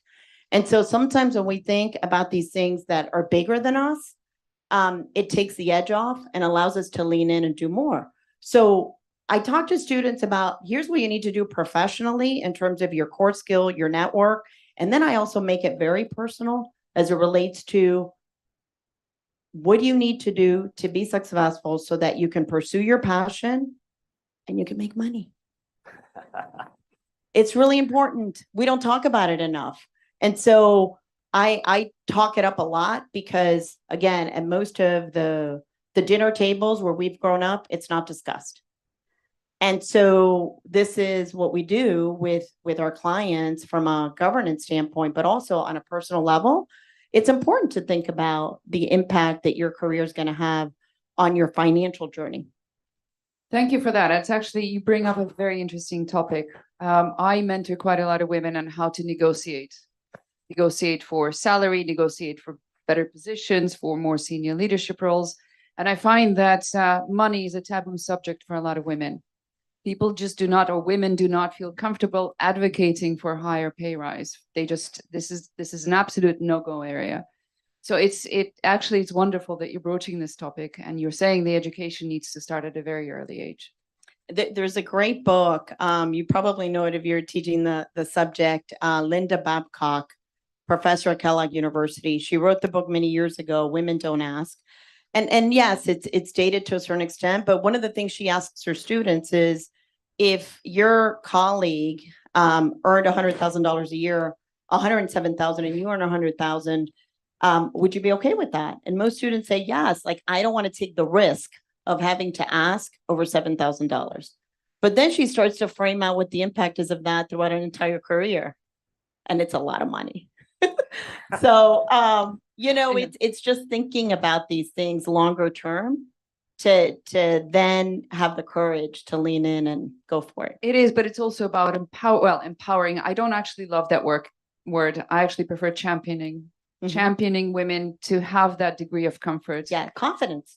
Give them that confidence, give them that comfort, give them the ability to ask for what they deserve to have.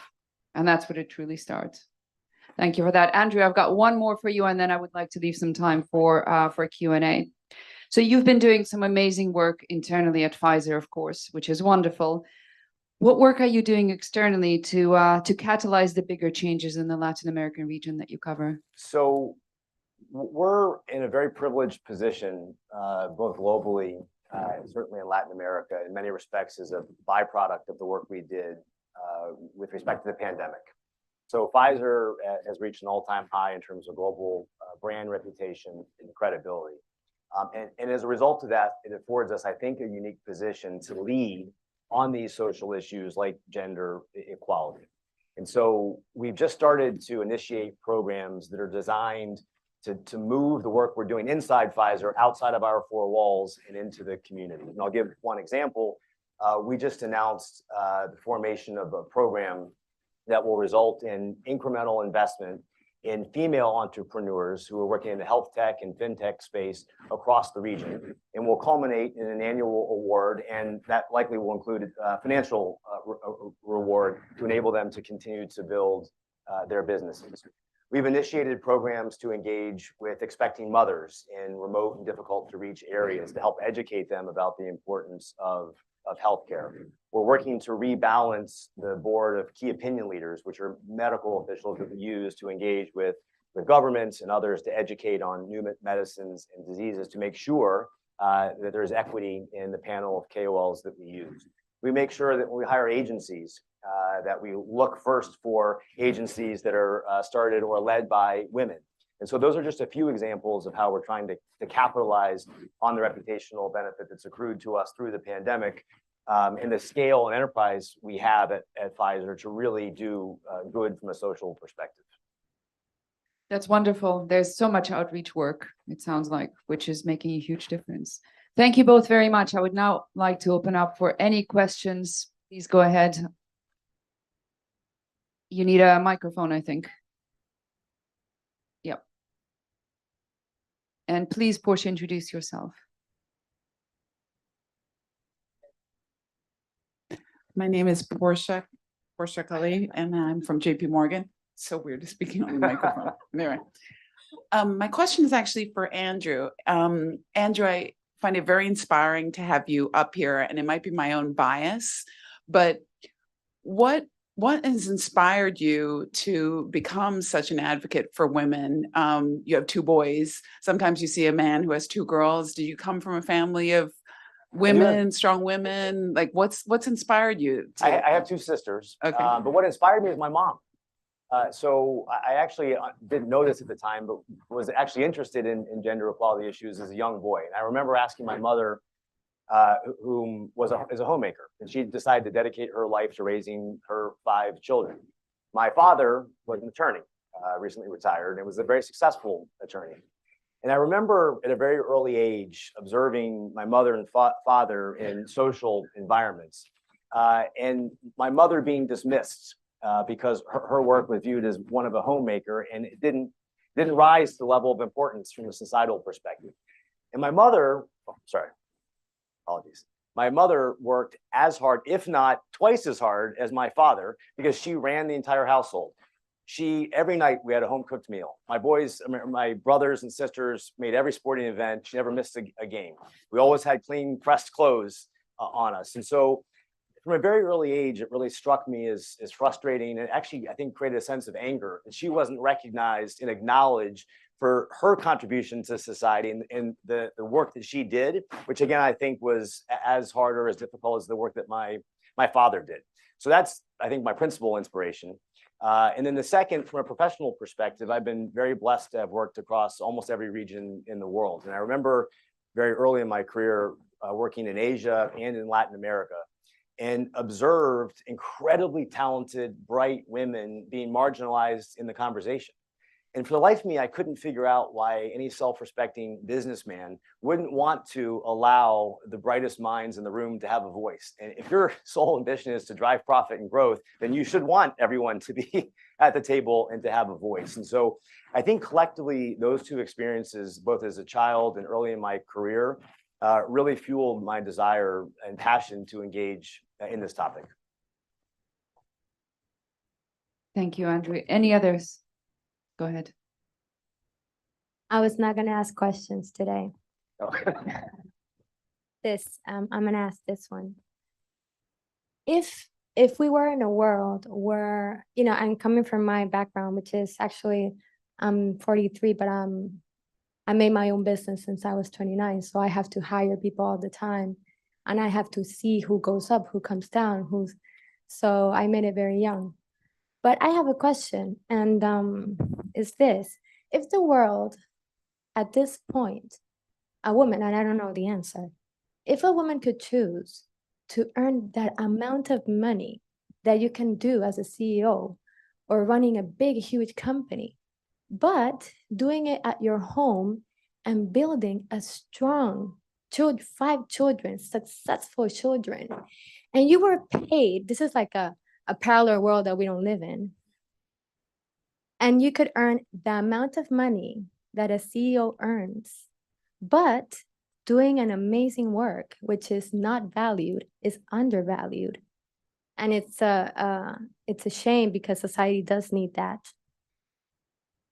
Would you think that more women would like to actually stay home, have kids, have a lot of money because actually the state would pay for that amazing work? And we would have less women actually wanting to be struggling, trying to build a career, being a CEO and raising probably 3 or 4 kids. That's a question that I've always had. If there was a choice to make a lot of money doing that, would you rather do that, or would you rather be a CEO and try to struggle with that? Or would you rather see how you figure the role of being the CEO, being a mother of 5 and doing a lot of money and doing, you know, jobs that are difficult, like grain making and business development and traveling? Because while you do that, you do have 3 kids at home that are calling you at night. So, you know, it is interesting that you say that, because if that job were paid, you know, maybe a lot would like to do that job as well. Ileana, and well, I can answer it for myself if you like. I went into my field because I was passionate about wanting to do something within my field specifically. So I was passionate about customer success. I could have stayed at home. It wasn't about money for me. It was really about making a difference in the workplace and being fulfilled in the workplace. So it was a personal choice. Would I have stayed, you know, if I was making millions at home? I have a daughter and I raised her, and I was working at the same time and I was traveling, and I found it extremely rewarding. Would I have done it full time for money? I don't think so. It's about personal choice, and it's about being supported and allowed to make that personal choice and still be rewarded for it. And even if you don't get paid, so the term homemaker, you know, when I introduce women that do the work at home, I introduce them as a CEO mom. Yeah. And you'd be surprised at how that changes the conversation. Because the way people think, the point of reference as it relates to a homemaker is very different to that of a CEO. And so we need to also just, the way we think about it and talk about it makes a difference. Yes, you're right. I was using the term that No, I know related to you when were. she, but you're right. But It's a that much better term. But Yeah. that back in the day, Yeah. this is Yeah. one of why those differences were I created. agree. So you call it CEO. I have a friend who calls it her family, her marriage. She calls it administration. And she is running the administration. She's now in her 2nd administration, and it's going very well. I love it. One more question, I think. We're going to take one from that side and move back. Please introduce yourself as well. Hi, I'm Juan Pablo from BCG Bright House. I actually have a question for Andrew. So I am also inspired by my mom, who's a businesswoman in a male-dominated industry. And, you know, as a male ally, I just wanted to ask you, like, what would you recommend, or like, what is a way to fight against machismo as a male ally? How do we put it in the agenda? How do we push for it? I strongly believe that like courage is an important component of that, and like grow against the current. But like in your career and like knowing what you've accomplished and what you're pushing at Pfizer, what are like some recommendations for male allies in male-dominated industries? It goes back to a comment I made earlier. I think it starts with education. I think men have to fundamentally understand the ways in which we perpetuate this cycle of inequality. And what I found is that most men, when they really understand the role they play in perpetuating these cycles, are much more effective in confronting these issues when they see it. And the second part of it is we have to equip men with the skills to do exactly what you described, which is to have the courage to say, hey, is there another way you could say that? Or is there another way to think about that comment? Or another way to react to what Eleanor said in this meeting? But if we don't confront it when we see it, we're basically sending a message that what they did or what they said is okay. And so I think for me, those are the two first actions I would recommend. Thank you, Andrew. I know there were a couple of questions. Please go ahead. Yeah, Anita Natsko, Metronic. So the panel discussion is women in leadership. And I always wonder, how about the women who don't necessarily aspire to leadership? How do we engage and empower them? Because it seems like to a degree, the hook, the carrot is promotion, right? You can develop in your career, but it's not appealing to all people, right? So how do we engage with these women who are still want to be strong, who want to be strong in their current position, in their subject matter area, and at the same time don't necessarily are not motivated by, career development? Thank you. It's a great point. And I've always reminded the teams I've had the privilege to build that title and leadership, they may correlate when you get to a certain level, but everybody's a leader. And so the whole mindset of ownership and entrepreneurship is very important, because we all want to develop. We all want to get better at what we do. We all want to have an impact. And then you get to use your influence to drive broader change. And you can do that at any level. I remind individuals and women about that all the time, because sometimes in our minds, we believe that when I get to this certain level and when I do this certain job, then I will fill in the blank. And you can start doing some of those things, raising your hands for assignments that you care about, participating in broader projects, having a seat at the table, using your voice when you get that seat at the table.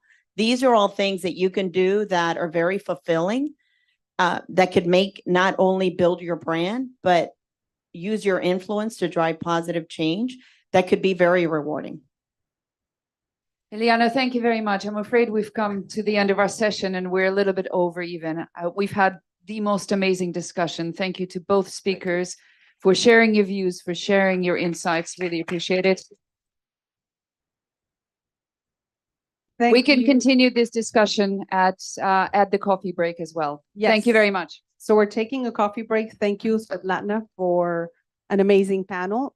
We will take a 10-minute coffee break and be right back. Thank you.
Yeah?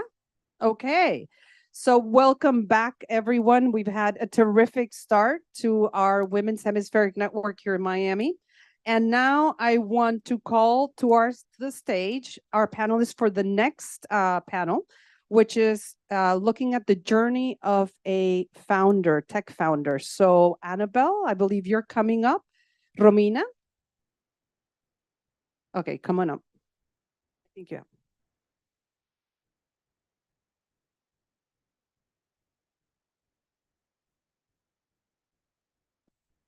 Hello. Yes, it works. What an inspiring morning. We will continue with an inspiring conversation. Honored to be here with all of you and with two amazing women, Anabel Pérez, co-founder and CEO of NovoPayment, and Gabriela Rocha, co-founder and CEO of Laboratoria. Welcome. Just a bit of an introduction.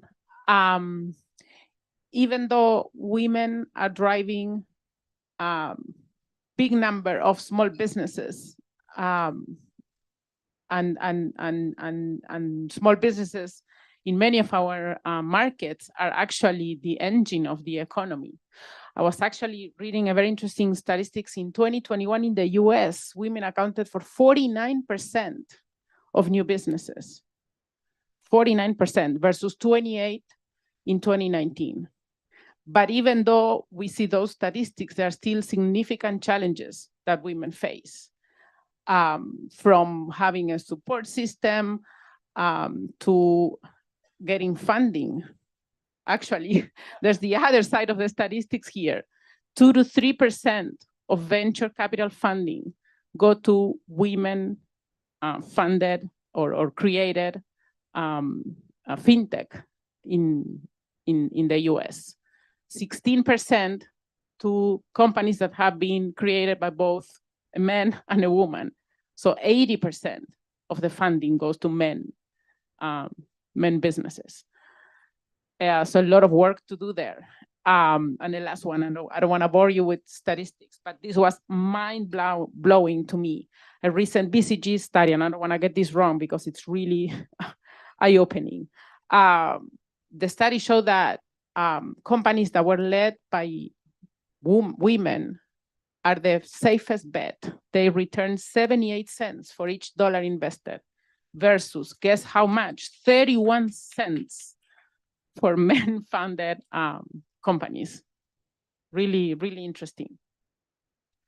So ladies, don't we start by introducing yourself and telling us about the journey that you follow in your company and what led you to be an entrepreneur? Let's start with you, Anabel. Sure. Thank you, everyone, for being here. Thank you for the invitation. Thank you, Romina, for my pleasure. Facilitating this panel. Great to be with you, Gabriela. I'm Anabel Pérez, co-founder and CEO of NovoPayment. I'm originally from Venezuela, living here in the States for over a decade. My entire career in banking, financial services, and payment. So that gave me a first-hand experience about the pain that banks face, or the challenges that the banks face in order to innovate, in order to deliver great experiences to their end markets, and also gave me the opportunity to learn about the corporate world. Because even though it was but the bank that I used to work was a mid-sized bank, and it was truly dominated by men. So I was a young intrapreneur, that I love to say, and that gave me the opportunity to learn within a bank and to be able to be exposed to the reality of in different institutions. I took advantage of the relationship that I gained when I was a banker. One of those relationships with Visa. I make a lot of friends with Visa. I make friends Bank of America. And that was instrumental, I would say, in my career, because I was trained. I was able to be trained by Bank of America in the area of corporate banking and retail in San Francisco, and I learned a lot about payment at Visa as an issuer bank, because I was running the credit and debit card area. And I have a dream. I wanted to move fast. I didn't like the bureaucracy. You needed to beg for a budget. And I was able to be close to my customers when I was in a leadership position at the bank. And the idea came to build NovoPayment. I love to say that instead of being the company built in the garage of my house, was built in the garage of the bank that I used to work for. And my initial investor were the shareholders of the bank. So the C capital that again was from them. They gave me the opportunity to spin off and create the initial concept of NovoPayment. And then it was everything for me because I wanted to build something bigger. I wanted to connect the Americas. I wanted to build something that could really impact multiple markets. And I didn't have a clue how to execute on that. So because of other reasons, I moved to Miami back in 2010. But before that, I started the process of building NovoPayment. Correct. And to enter. Correct. And today, NovoPayment is one of the top banking as a service providers across the Americas, enabling over 50 financial institutions and doing the great things. Yeah. Gabriela, let's see. What was your journey? Thank you, Romina. Yeah, that I learned now. I was wondering why this is turning. It turns off automatically after a few minutes. I think there Yeah. we go. Hi, everyone. Thank you so much for the invitation. My name is Gabriela. I am co-founder and CEO of Laboratoria. Before I tell you sort of how I got there, I'll tell you a little bit about what we do. We are an organization that empowers young women from under-resourced backgrounds in Latin America to start and grow careers in technology. We started about 10 years ago, almost 10 years ago, about 9 years ago in Peru with a small pilot with 15 young women from the outskirts of Lima. And we've now trained over 3,000 women in Latin America across 6 countries. And we have about an 85% placement rate, meaning 85% of these women go on to actually start and grow careers in tech. I landed as an entrepreneur. I had no plans to become an entrepreneur. It's funny because I think it became very sexy, right? And so a lot of people are like, I want to be an entrepreneur, but I have no idea what I want to do. And that wasn't my case. I was always socially driven. My work has always been towards social impact, but I always felt frustrated. I worked in CSR, then I worked in public policy and government. I worked as a consultant for public policy, I worked for one of the multilaterals, always looking for ways in which, to reduce poverty through sort of those channels. And I always felt limited in terms of the impacts that we could actually do. And then Laboratoria's idea was not mine, it was my partner's, Mariana's. We had first founded a web development agency the partners, we all met at Columbia University in New York. We're all from Latin America and we had the privilege to, study abroad. And when we finished our masters, we came back to Latin America wanting to contribute somehow to the region. And we founded a small web development agency because one of our partners was a software developer, a man. And he suggested, there's a gap in web development agencies. Let's start one. And when we got our first clients, we went off to hire our developers. And the first 13 people that we hired were men. And we weren't sure why. And both Mariana and I come from the social sector. So we weren't really, this was 10 years ago in Latin America. No one talked about women in technology then. And so we discovered this huge gap that now we all know about, that there are no women in tech. And we decided to, and interestingly, the men that we hired for these positions, a lot of them had not actually gone through 4 or 5 year university degrees. They had been self-taught or they had learned in practice.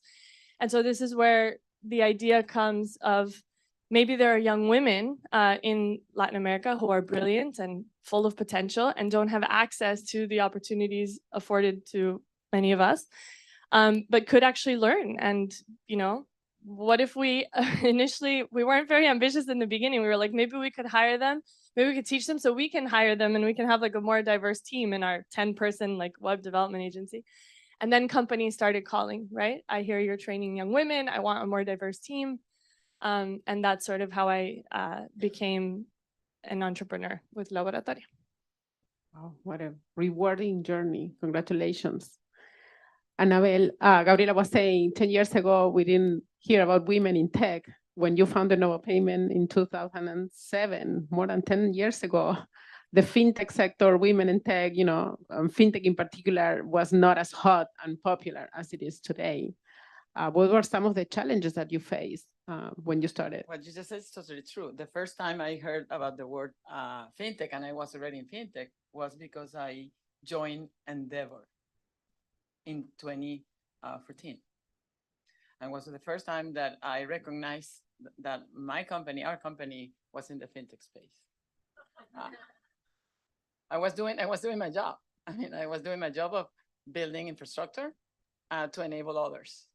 And it was hard, really hard, because I was isolated. I felt alone. And imagine an immigrant trying to build a regional organization with no experience of doing business internationally.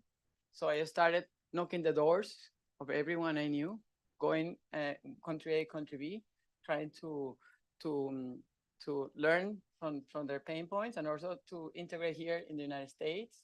And so I joined Endeavor. I connected with We Exchange program of the Inter-American Development Bank. I went to trade shows in the sector. So I started to make my space and learn from others. So fintech now is financial technology, and it's all about embedding emerging technologies and retrofitting processes that already exist to make the delivery of financial services easier and more scalable. So in our space, nobody talk about my fintech bra, my fintech lady, like in the tech industry, my tech bra. And now it's more common. We were probably one of the few companies in the space that is still exist, because we were bootstrapped until 2021, yeah. So it was even harder because money was not available when we started. You needed to be really sure that you were solving problems. Yeah. At Visa, we also say that we were the first fintech, so we are fintech sis. Yeah. I mean, but you have been, we're fintech sisters, yes. But you started a company with a great vision over 60 years ago. Yeah. With a huge vision and impact that sustains today the digital economy. Yeah. So not all dreams can be made in 3 years or 5 years. Sometimes take longer. But to that point, how easy you think it is today to start a fintech versus when you did it more than 10 years ago? I think it's more easy because the sector is recognized better than before. It's more easy because there's a lot of entrepreneurs that are willing to mentor others. There is more access to capital than before to the sector. Now with a different rationale, and I think there's about just in Latin America, you know this better than me. There's more than 2,000 fintechs, so it's more common to talk about the space than before. Initially, we were perceived like competitors of banks. Now banks perceive fintech as allies, as partners. So it's more easy now to interact with bankers, but always the culture, it's instrumental in the dialogue, okay? So we also have become more humble as the challengers. And yes, I think it's more easy and there's more support, but now it's more about truly impact than fashion. Yeah. So Gabriela, definitely the pandemic has changed the way we work, the future of work, the way that companies approach talent. How does this new reality impact the vision of your company? So something interesting about sort of, the importance of women in a sector like technology and others, but technology is definitely one of them, is the fact that it may not seem like it when we hear the layoffs and a lot of some of the headlines when there are challenges in that sector, but in general, it's a very resilient sector of the workforce, right? And so something that was interesting is we serve under-resourced women in Latin America who come from low-income backgrounds. And when the pandemic hit, we immediately created, a task force within the organization. The leadership team would get together like twice a week to sort of make changes and see how we were gonna, confront this new situation. And back then, Laboratoria was an in-person program. So we had to figure out what we were gonna do with our students. And also we wanted to make sure we were there to support whatever situation happened to our graduates in the workforce. And they didn't lose their jobs, right? Because they were now in a sector where they had opportunities to keep growing. And actually there was a huge boom in the tech sector and in startups in 2021 and 2022 in Latin America. And so it was interesting to see how this sort of shaped other programs that do similar work that we do, companies that all of a sudden started looking at us because of the level of impact that we were able to really have on this population that we were serving. And so I think that's one thing. Two, we moved to remote, and that opened up a lot of opportunities for women from, Latin America the economy is very centralized in like the capital of each country, right? Maybe Mexico and Brazil, you have an exception with 2 or 3 other cities where there's a lot of economic activity. And so before we were only able to serve women who lived up to 2-3 hours outside of the main cities in these countries. And all of a sudden we were able to open that up, and we were serving women from rural communities in different countries in Latin America who were then working for Mercado Libre or Globant or these big global companies that were hiring talent from very unexpected places.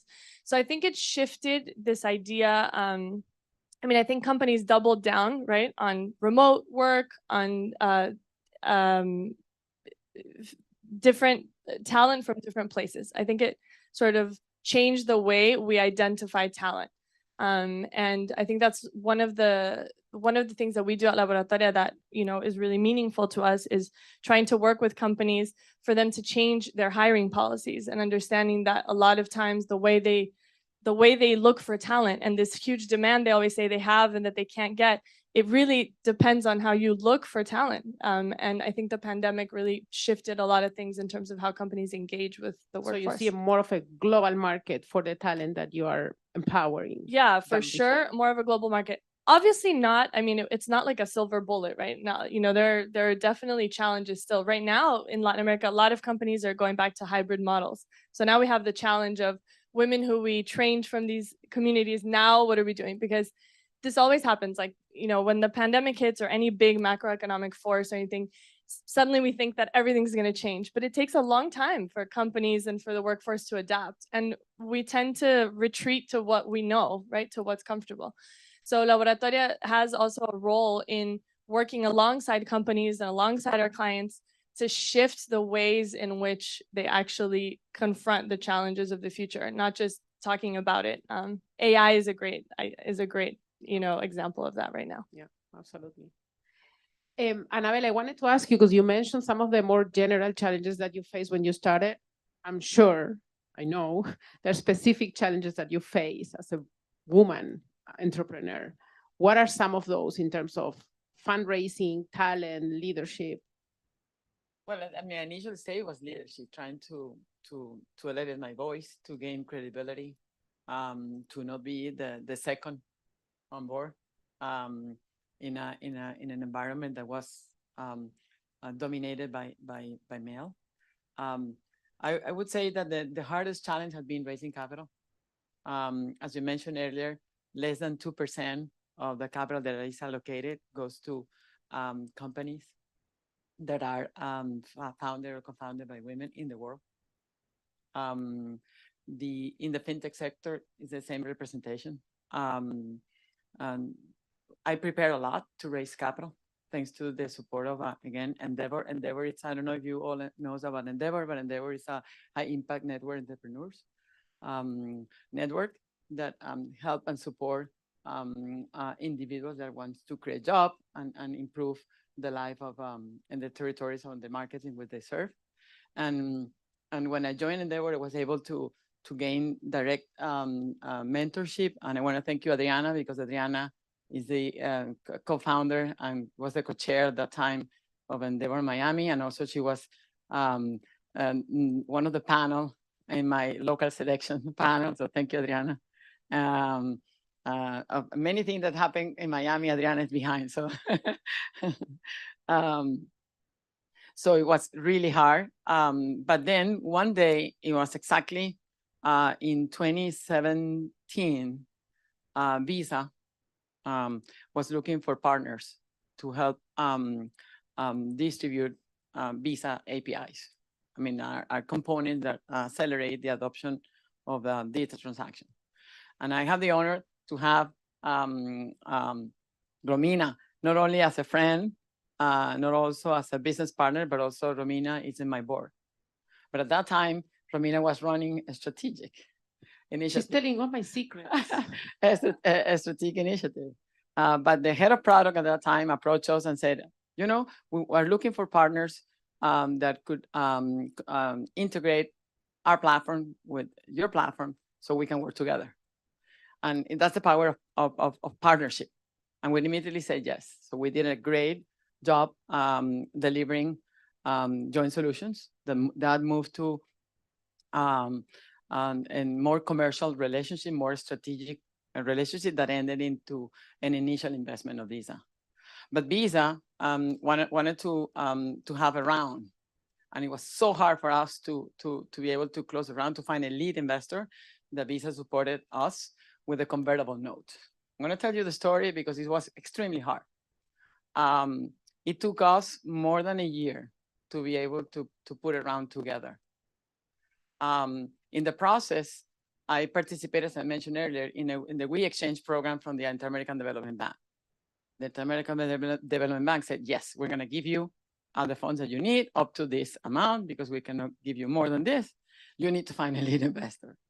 So I received 88 no's. And it was extremely frustrating. I said, come on, my company is great. I'm doing a good job. I have great results. I'm bootstrapped. Come on. I'm using my own bond, sweat, capital to build this company and create really an impact. And I don't get funded. One day, another friend from Miami, Laura Gonzalez Estefani, introduced me to another woman, Maggie Vo, that's also sitting on my board, in a party here in Miami. And I met Maggie, and Maggie said to me, she's originally from Vietnam, and she said to me, send your deck tomorrow. And I didn't send the day after. I wait a week, not to sound desperate, okay? Not to sound desperate. So I sent my deck, and she invited me to her office. And she immediately understood our business. And she invited me for a second meeting, and she found my colleague, and we closed the round. And it was extremely, extremely hard. Because sometimes when those experiences happen to you, you doubt about yourself, but you cannot doubt. When you need to show courage, you need to believe in yourself more than ever, because behind of you are others investors, our employees, our partners. Imagine if I didn't close the round with Visa, I would be lost, no? So it was a lot of pressure. And unfortunately, I'm going to share this stat with you, but it was the largest round by a female founder from Hispanic origins in that year, 2021. And it was just $90 million. No, it's it's a big accomplishment, yes. But compared to others, yeah, was nothing. In that moment, it was the fintech hype. It was nothing. But I mean, we were focused, we delivered, we grew the company over 70%. And again, we are racing again in a more difficult environment than before, but we are prepared. So yes, I think that will be the hardest challenge that we have faced. Yeah, and you mentioned another detail, which is not small either. And you can tell that I'm a fan of statistics. When you have women working in venture capital, women entrepreneurs have double the chance of getting funded. And there are very few women working in venture capital as well. But I want to mention, I mean, I have mentioned Adriana, Laura Gonzalez Estefani, Laura Maidon, Visa, you are leading Visa, Maggie Vo. Liva also helped us, given the opportunity to build a prototype for Bank of America. And that lady was one of the few that started to invite me to connect here in Miami when I arrived in this country in 2010. So it's all about believing in others and connecting. So I encourage you all to do the same. Yeah. Gabriela, Laboratoria has a very important social impact engagement, helping women improve their technical skills, their entrepreneurial skills and business skills to succeed in their careers. How can larger corporations engage with your company to sort of amplify that impact? Yeah, so there's a lot of ways that we engage with different companies. So the first and most important way, which we always say, is just to hire talent from Laboratoria, because I think companies first come to us for the social mission because they want to be able to say how they're supporting women, but they later come back because of the talent, right? And so I think it's an excellent way of actually seeing how there's so much talent out there that we're just not tapping into. It's going wasted because we don't consider it good talent because they don't have the hot university degree, or they don't come from the same neighborhoods we grew up in. Or in Latin America, since you like statistics, Romina, there's this really sad statistic where I think it was in Peru, where they took a look at the top CEOs of like the top, I don't know how many companies, 100, 200 companies in Peru. And apparently like 90% of them had come from the same 3 schools. Yeah. Not universities, like schools, K through 12. And so it creates this little bubble, right? And so I find that we go to these conferences and we talk about all these challenges we have in society that we want to, address. And companies have a lot of challenges in talent. And sometimes there's a bunch of solutions we're just not considering. And so I think the first thing is sort of scrap what you thought worked until now when hiring and try something else and, see what happens.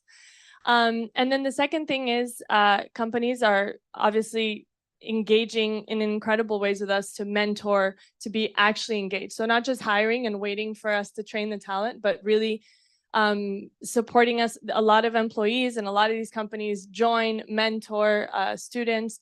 They create technical challenges for the boot camp so that they can start getting to know the talent beforehand.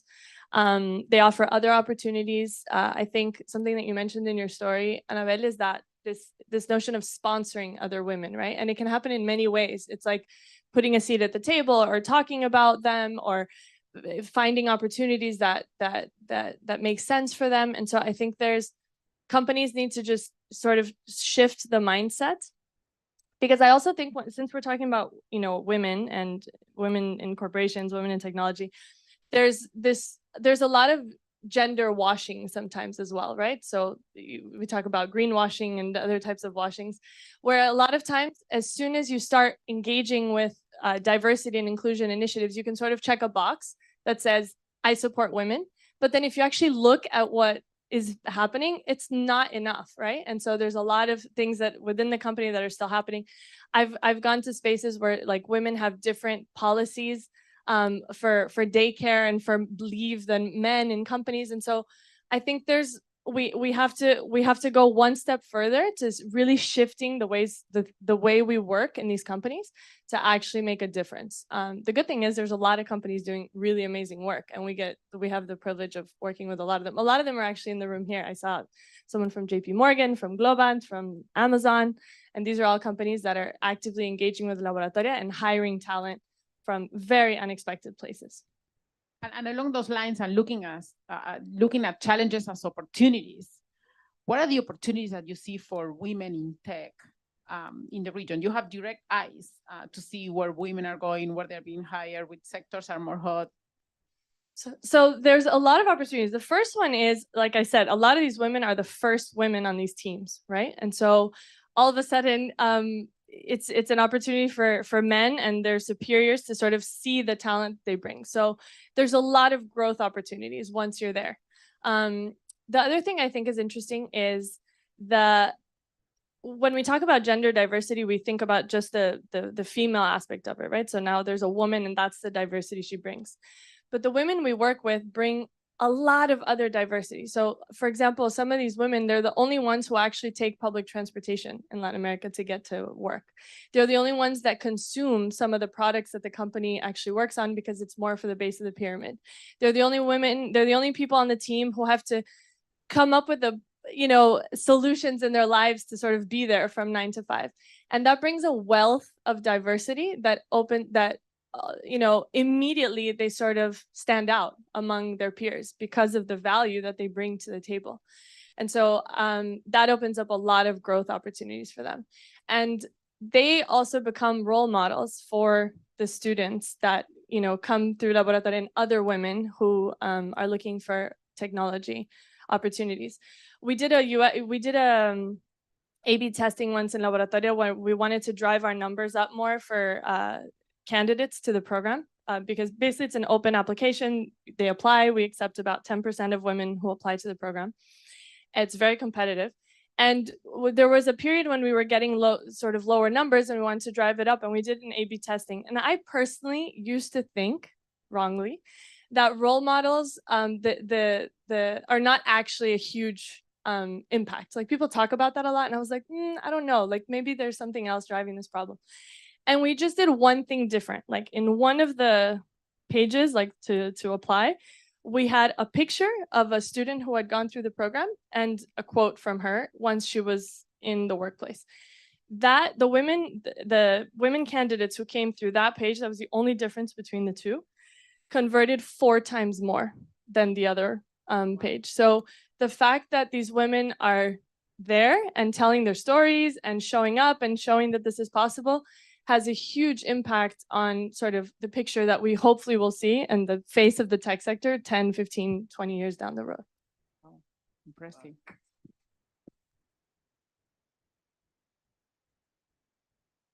Anabel, Gabriela was sharing one of her learnings. What are some of your learnings?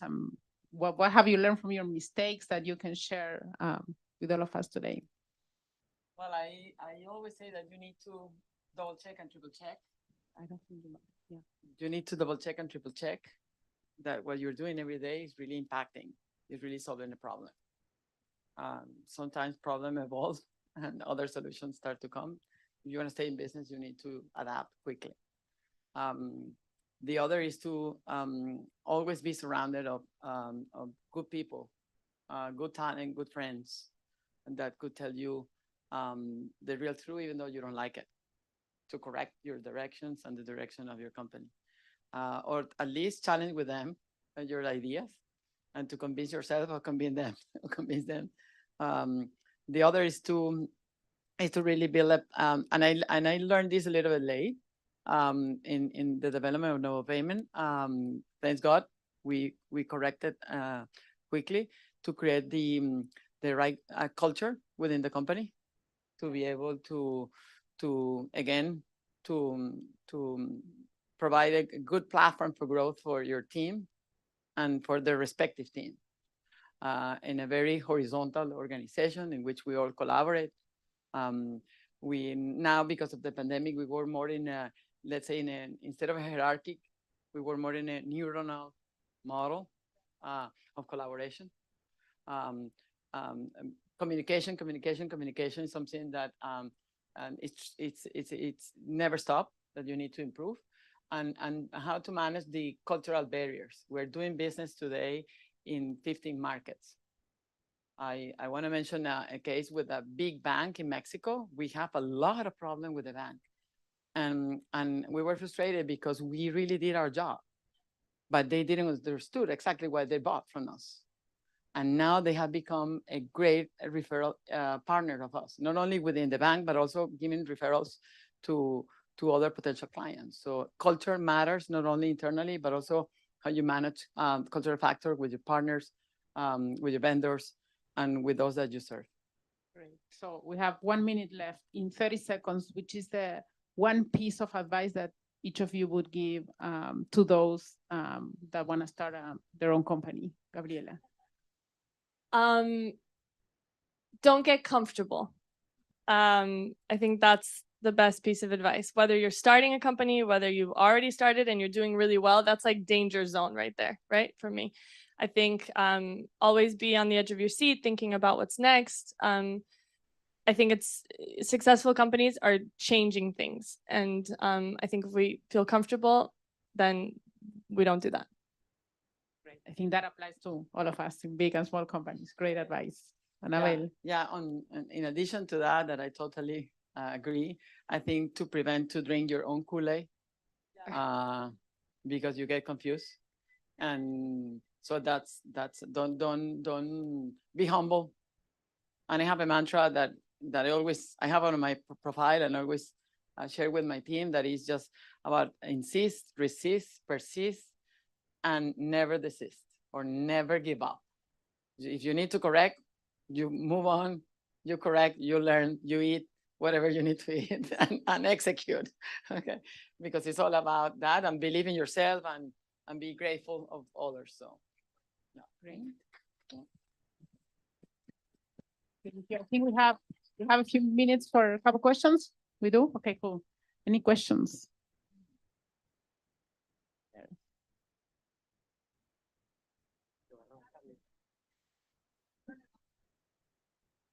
Laboratoria is turning 10 years soon.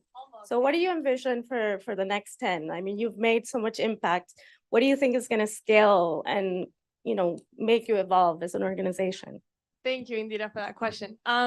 So yeah, we're super excited because we're almost reaching that 10-year mark. We have a lot of new ideas that we're going to pursue. So Laboratoria until now, we've been in 6 markets in Latin America. We're in Ecuador, Chile, Peru, Colombia, Brazil, and Mexico. That's where I live, actually. And we want to expand. So we're going to break down borders this year. And we're going to, all of a sudden, any woman from any country in Latin America will be able to apply and be a part of the program. So that's one big thing that we're doing. We want to scale in the next 3 years. We want to triple the number of students that we serve. We're diversifying tracks. So right now we started with JS, web development, and UX design. So it's 2 specific tracks. We're going to diversify that a lot more. And we are convinced that the impact that we have is very important. We actually recently at MIT did an independent impact study on Laboratoria, and the results are incredible. And so we feel like we have this responsibility of making sure that Laboratoria, just like women in tech, is here to stay. And so we're creating a fund for the future to be able to give long life to Laboratoria. And we're actually looking to expand into the US as well. So we're going to be serving US Latinas hopefully soon, and engaging a lot more with companies here who would like to hire talent in Latin America as well. So those are a few things that we want to do. Our goal is to grow and ensure that our impact is greater in the lives of these women and also in the tech sector. Questions? Anybody else? Go ahead. I don't have a mic. I'll lend you mine. Anabel, what will be the challenge that you see based on the technology moving so fast right now? Like it's aggressively moving in every single area, and with artificial intelligence, with the fintechs, and everything is moving into that area. So what would you see is the challenge for the fintechs? What will be the struggles, and what will be the benefits also for the banks and the companies and entrepreneurs using these new technologies? I mean, the challenge, the technology always has been available. Sometimes ahead of what is needed, sometimes a little bit behind.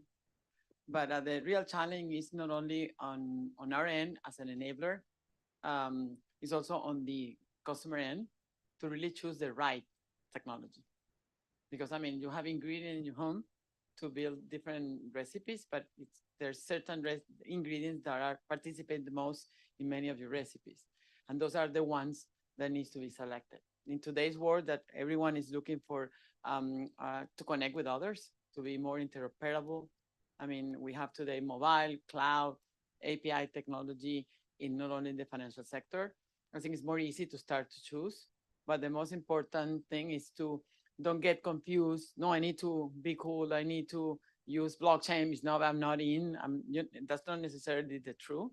You need to look for the right technology to solve the problems that you're trying to change. I mean, the reality you want to change. It's more easy than anything else. And to prevent to be into the wave of fashion, tech fashion. Now everyone is talking again back about artificial intelligence. In the past, everything was about the metaverse, blockchain. I mean, there's a lot of noise, but again, you need to look after the right technologies to solve real problems. Unfortunately, we run out of time. So thank you to this wonderful panel. Ladies, you're truly, truly inspiring and role models for all of us. Thank you, Romina, Anabel, Gabriela. So inspirational and such great advice. So thank you. Thank you so much. So we're going to start now really the final part of our program, which I'm personally really excited about. Introducing Judy O. Judy, where are you? Judy O. and Michelle Gerstein from BCG Bright House. Welcome. Who will be leading a dynamic workshop on personal purpose. So we are excited. I think they've come from Boston. No, Atlanta and Chicago, wrong city, but they will lead a workshop on personal purpose, and then we'll be discussing that throughout lunch. So enjoy.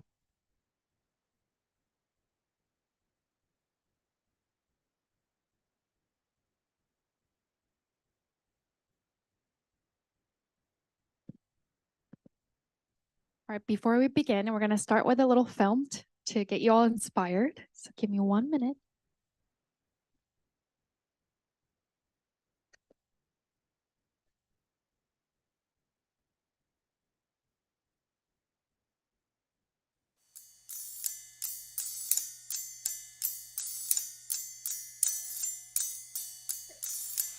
I have a dream. King called it freedom. One day, this nation will rise up. Carlo called it beauty. Kennedy called it the moon. We choose to go to the moon in this decade. We call it purpose. It's not what you make. It's not where you're going. It is your why. Purpose is why you get up in the morning and why you sleep well at night. Purpose positively impacts society and the bottom line. It creates movement, energy, and alignment, and turns brands into stands. But to change the course of history, of humanity, it is not enough to believe in something. You must march for it. It's not enough to imagine something. You must build it. It's not enough to proclaim something. You must redefine everything by it. When you have purpose, you show the way, like a visionary. There's a possibility not only of living through this, of surviving, but even thriving.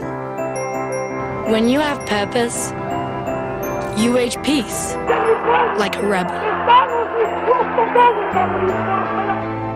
You love, like it's the only thing that matters. Because when purpose compels you to move, to take risks, to defy gravity and all odds, the work you do will change the world.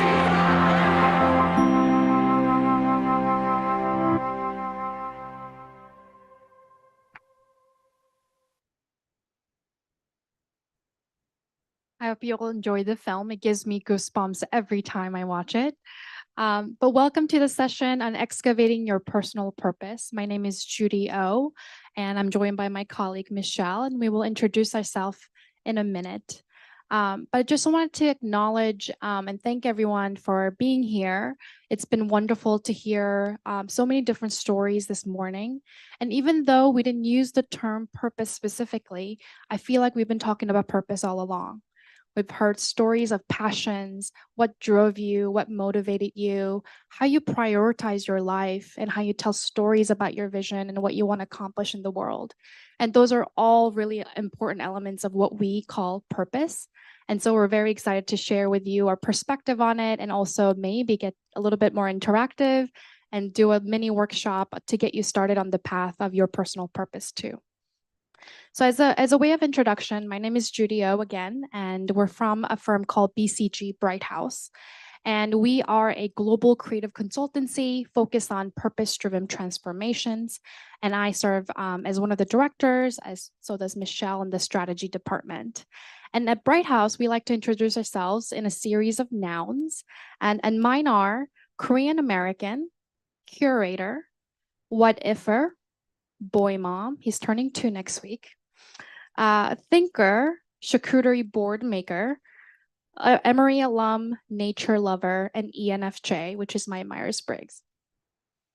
Hi, everyone. Thank you so much for having us today. I'm Michelle Gersten, and the way I like to describe myself, I am a New Yorker turned Chicagoan. I am a former competitive gymnast. I am definitely a night owl, unlike the rest of my family. It's my quiet time after they all go to bed. I've got my time. I am a thinker. I am also a mom of a 10-year-old and a 7-year-old, and I am a constant work in progress. So that's a little bit about us. And our hopes for today is really twofold. At first, we want to talk to you a little bit about how we think about purpose at the organizational level, how we define it, what does the landscape of purpose look like today in the corporate world, as well as what's the impact, what is the business imperative for purpose. But then we're going to switch our gears and think a little bit about our personal purpose. And the big disclaimer here is that you are not going to walk out of this workshop with your personal purpose defined. We believe that it will take your a lifetime to understand and live out your purpose. So we hope that today is really just a beginning, a moment to reflect and provide you with the right tools to really start to think about what it is that you are passionate about and what are the unique strengths that you bring to the table. So those are 2 of our goals for today. And hopefully we'll have some time for questions at the end as well.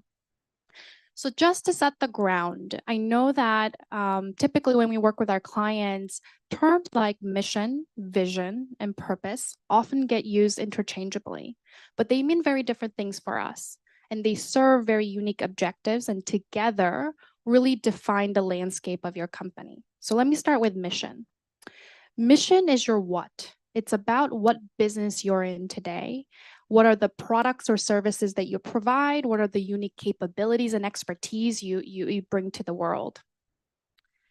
Vision is all about where you're going. We often like to talk about it as the next big mountain you're about to climb. It's an audacious goal that you set out for yourself in the next 3, 5, 10 years. But purpose, unlike mission and vision that often change over time, is your timeless North Star. It's what guides your vision and your mission over time. It's what we often call something that gets you up in the morning, right? Like mission, what you produce every day, is sometimes what keeps you up at night. But purpose is what gets you up in the morning, excited to achieve what you're looking for. So again, these 3 elements work together to really define the landscape of your organization. You know, Brighthouse began and really pioneered the practice of purpose about 30 years ago. And back then, even the nomenclature around purpose was very, very new. And it was much harder to sell back then, I'm sure. But now there are tons of data around it. And there's, as you can see in some of these headlines, definitely on top of mind for a lot of people. Definitely investors, definitely the executives, definitely your consumers and customers who care a lot about the impact you make in the world, but also your talent. I know we talked a lot about talent, about Laboratoria today. So, you know, the next generation of talent, especially, this is not a nice to have, it's a must have.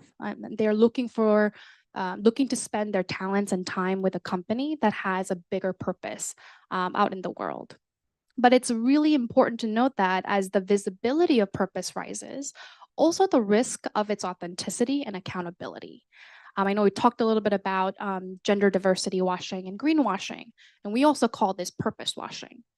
And how to differentiate it, it really becomes twofold. For us, one is that the way you define your purpose has to be excavated. You're literally, I imagine myself with a shovel when I start a project, because I'm truly digging underneath the organization's ethos, their culture, their values, and the stories and passions of their employees. It can't be created inside a boardroom, just between oftentimes, the white males in the rooms to define what it is. It's really excavated from within, from the bottom up. And the second piece is that it can't just be a communications exercise. It has to be a strategic one. Purpose, when it's fully leveraged to its full impact, it's a lens for making decisions, it's guardrails to decide how do you put in practices about your people and the culture of your company. What kind of strategic decisions do you make about your portfolio strategy, your product, how your organization is structured, but also what you do say out in the world. And we often, you might have seen it in our film, we often talk about taking a stand in the marketplace, turning brands into stands to help you stand for something greater and to be able to do it in a meaningful way. And on the next page, you'll see some quotes from some female leaders. Of course, it's top of mind for all, but especially executives, because it's incredibly important that purpose is really championed from the top down, and that leaders are role modeling the kind of behaviors, the kind of strategies and performance metrics that they want to see that are purpose driven. And you can see the quote on the middle, again, talking about the importance of talent. People want to work for companies that have a sense of purpose and where they have a unique role to contribute that purpose. So I know if some of you are data geeks like I am, I know there's one statistics lover here in the room. We wanted to share the business imperative around purpose too. On the first column, you see that employees who are inspired by purpose are twice as more productive. That might not be a big number, but if you multiply it across your entire global workforce, that discretionary effort becomes incredibly meaningful. And when we did our own study around purpose and its connection to performance, we see that higher levels of purpose are correlated with higher levels of performance. And lastly, purpose-driven companies are also more resilient. They're more likely to have successful outcomes in long-term, as well as long-term success and transformation. So when you think about the rapid level of change today in terms of technology, where the economy is, that sense of resilience and the long-term view and the success that comes from it becomes also another success factor. All right, so let's take a closer look at what purpose is and what it really looks like in action. Our approach to purpose is actually inspired by Aristotle and a quote that says, "Where the needs of the world and your talents cross, therein lies your vocation or your calling." And so we have a pretty simple framework that we use to approach purpose. On the left-hand side, it's all about who you are, right? What are your strengths? What are the unique talents that you bring to the world? What makes you you and different from anybody else out there, right? On the right-hand side, we look at the needs in the world. What are the things that fulfill us and fulfill society? Often these are challenges, or I'd say problems that need to be solved. And where those things come together and you can lend your talents to one of those big needs in the world, that's where your purpose lives. And that's where you can start to hone in and say, this is why I'm here. This is my calling. We talk about this with our clients in terms of sort of corporate purpose, and it helps really understand why our work matters, right? So we talked about mission. That's what you do. So let's look at some examples. Let's take the North Face, one of our clients, right? What do they do? Well, they make outdoor gear for explorers. Yep, it's pretty straightforward and very accurately describes their products. But why does that matter, right? What is the bigger purpose there? We think about human insight and we sort of dig into that need for exploration. And we talk to a lot of people who are experts in that and are a lot smarter than we are to get those insights. And they tell us that, you know, exploration, it's not just about the physical activity of the expedition, putting on that gear and going out and walking and hiking. Exploration is a mindset. It broadens our horizons. It makes us look at the world differently. So at the end of the day, the North Face doesn't just make gear for hikers. They dare to move the world forward through exploration, right?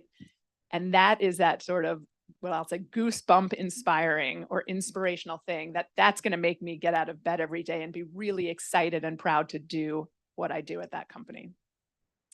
Another example and client of ours is Stanley Black & Decker, right? So they make tools that people use to build things.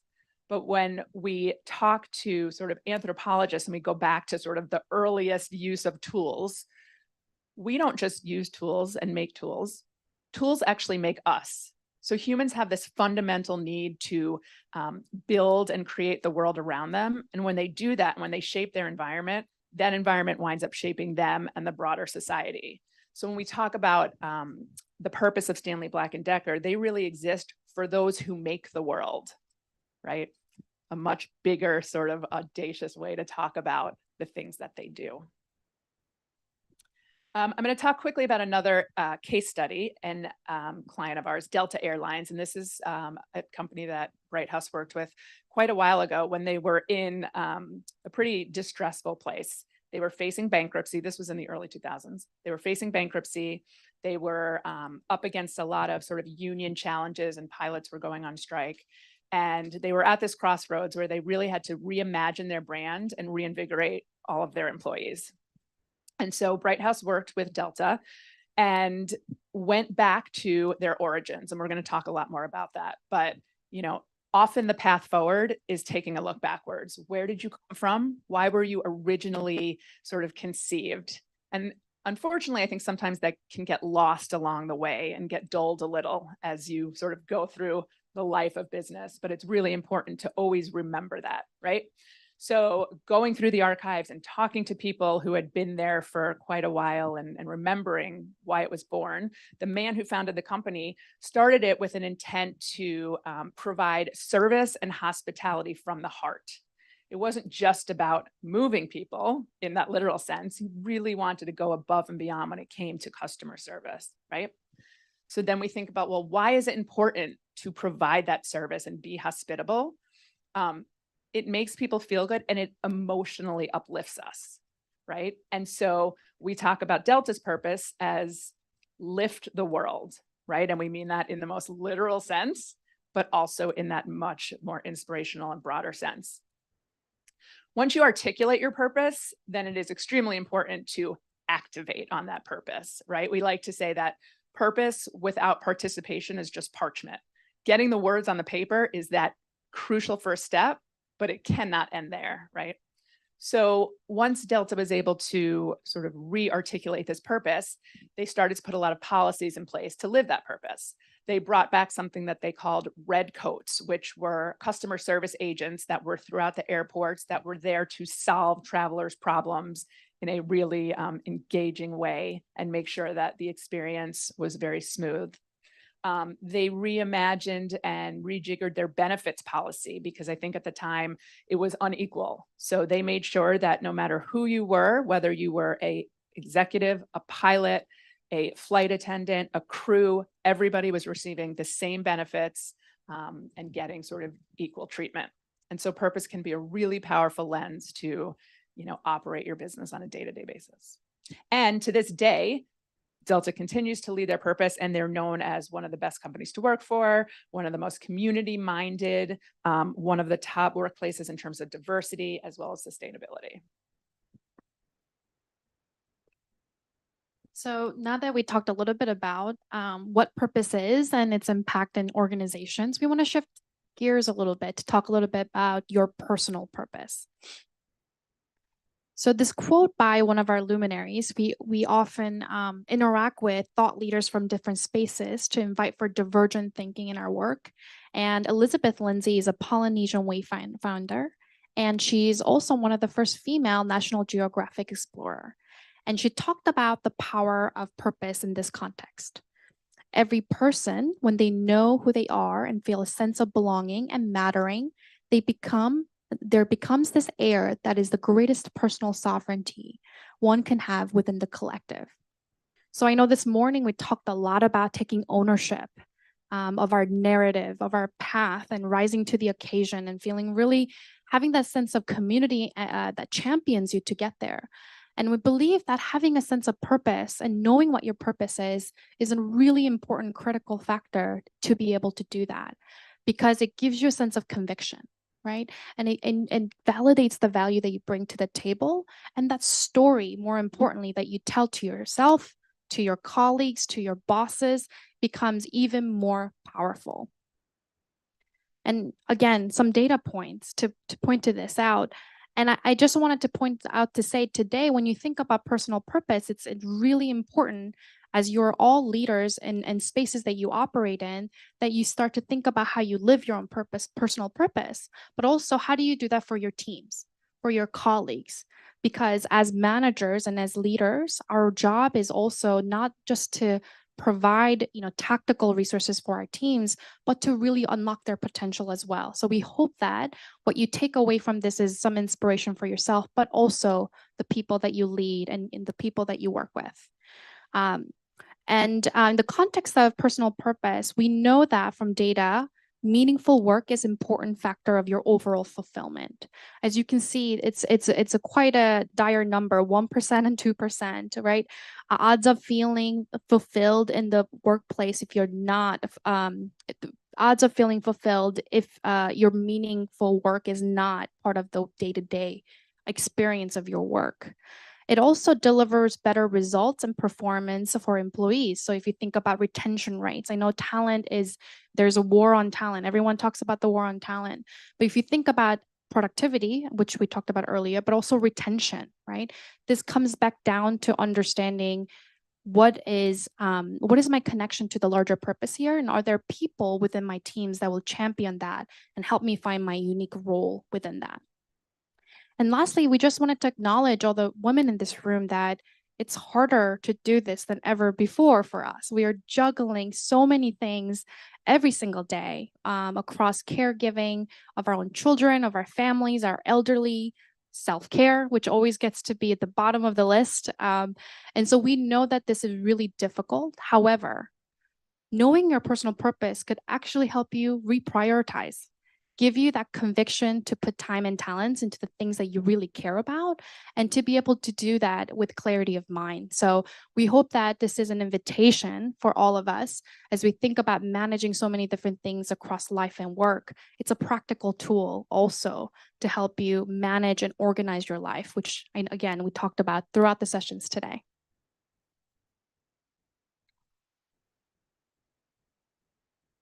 Yeah, sure. So I know Michelle talked about the organizing framework we use for purpose. It's all about bringing together who you are and the need in the world and how that intersects at the center, which is your purpose. So we're going to be using this as a way to navigate this exercise together. And again, I'll say that today, the goal is not to have a perfectly articulated purpose. If you do, that's wonderful. And also it's a beginning point for us to reflect, but many of us have been living this purpose. So again, it's really about excavating. So we hope that it's a fun exercise. We're going to start today, but we're going to continue it throughout lunch and discuss among yourselves and what you're learning about yourself, about each other. And we hope that you can come back to it, to continue to revisit it, reflect on it, and continue to refine it over time. So Michelle's going to walk you through each step of the way, and then I think there should be some worksheets in front of you that you can follow along and take some notes along the way. Yep. I'm going to give you some tips for doing this after, so don't feel like you have to write stuff down. If stuff pops in your head and you don't want to lose it, please do.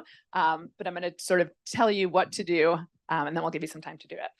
All right. So again, starting on that left-hand side, you're going to be a little bit introspective and do some self-reflection. And you're going to ask yourself a couple of questions, right? Most sort of directly, what are my strengths? think about sort of the talent you have. And there's a couple of ways into this, right? You can say, what do I love to do, as well as what I'm good at? Oftentimes those things overlap.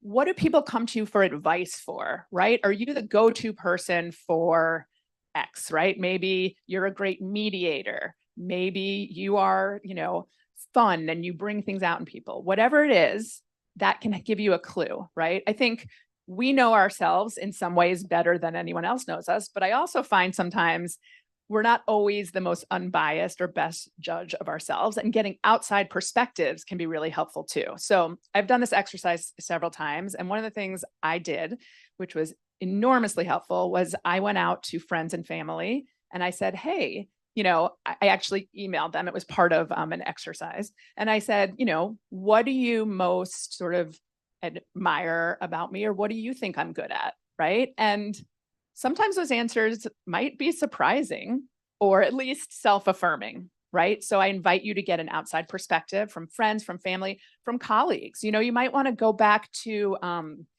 evaluations that you've had. What are the things that sort of you're praised for, or at work you're seen as, really strong in, or you lead this because people view you, right? There's a lot of different ways to collect information about our strengths that give us sort of that full picture. Another thing that we love to do is to go back to our roots. So at Bright House, we like to say the fruits are in the roots. When you were a child, who were you? What kind of kid were you? Right? And maybe you're still the same way today, but again, maybe you've changed a lot. Those are our foundational sort of elements of our personality. And sometimes they get lost along the way, or they get dulled, but they're probably deep down still part of who you are, or who you once dreamt of being. And so we say, what did you like to do as a kid, right? How would your parents talk about the way you were as a kid? What did you dream of being when you grew up? We heard some of you never dreamed of doing what you're doing now, and that's great. But what are those other things? So maybe let's say you, like my son, always had your nose in a book and you love to read. Or maybe you were a performer and you love to be in shows. That can tell you something about, oh, maybe you're a great storyteller, or you have sort of this keen interest in other people's stories and who they are. Right? That's like a good clue or way to sort of more formally think about it. Maybe you dreamt of being an astronaut and going to the moon or to Mars, or an archaeologist. Like that says something to me that you like to discover new things and you like to go out and explore, right? So that's another way to get at sort of this side of the Venn diagram. Eventually, at the end of this process, you want to sort of make these things pretty crisp and whatever, but for now, don't worry about that. For now, we just want you to sort of get down all the thoughts, like a data dump, everything that you kind of think, and you can continue to iterate that as you go forward. Once you've self-reflected, then you're going to turn to the other side, which is that need in the world, right? And what is a universal human need you'd like to address? So you might say, like, well, what exactly is a universal human need? What does that look like? There's things that we're all passionate about, right? We all have our causes or our issues that we care about and we align ourselves with. Those can be clues to universal human needs, but they're a little specific. So for example, I think all of you, probably the reason you're here, would say, you know what, the underrepresentation of female leaders is something that I care about. That's kind of a point in time, right? And we dream of a world where one day that's not the case. But if you sort of open the aperture on that and you say, what is that timeless need? Because remember, purpose is timeless. That is about equality and inclusion. That is that universal timeless need, right? And that human need that shows up in different ways, but that's at the core of it. Maybe you're passionate about sort of the lack of capital in underserved communities. That's really all about empowerment. So when you go to this side, we ask you to use these questions as your guide to think about what are the topics in the world that you get passionate about? What do you sort of keep up with in the news? What gives you endless energy, maybe in a positive way, it fulfills you, or maybe it frustrates you because you feel like this issue is not where it needs to be and I want to make a difference to change it. What do you want your legacy to be, right? When your grandkids sort of think about who you are and what you've done in this world. What do you want to be remembered for having made a difference in X, Y, or Z, right? So that's a little bit the process of going through that side of the framework and identifying that thing you most care about. Once you've sort of gotten all the thoughts out there, that's when you start to say, okay, so what is my purpose? What lies at that intersection there? And again, you say, okay, here are the talents and those unique things that I bring to the table, I bring to life. How can I apply that to this big, audacious need in the world in this unique way, right? Several of you might have kind of the same need that you want to address, but none of you are going to address that need in the exact same way because you're each unique individuals that bring your own, color to that and can solve that in your own way.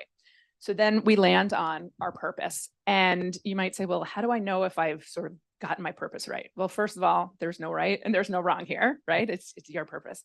But we have a couple of guidelines to say this is this purpose feels right in the broader sense. So number one, is it authentic? After you sort of articulate it, and it should feel right to you. Does it feel right? Is it you, right? And maybe, share it with some other people and say, oh yeah, like that definitely feels like you. Is it aspirational? A lot of you, all of you are probably living your purpose, even if you haven't articulated it in certain ways each and every day. But again, this is a lifetime journey. So you want it to be something that you can continue to aspire to and do sort of bigger and ongoing things with that. So it gives you some room to grow and to, make strides there. And lastly, is it actionable? So it should give you some clue as to how to act, how to behave, how to sort of organize your life in a way that you are sort of serving that purpose and living that purpose day in and day out.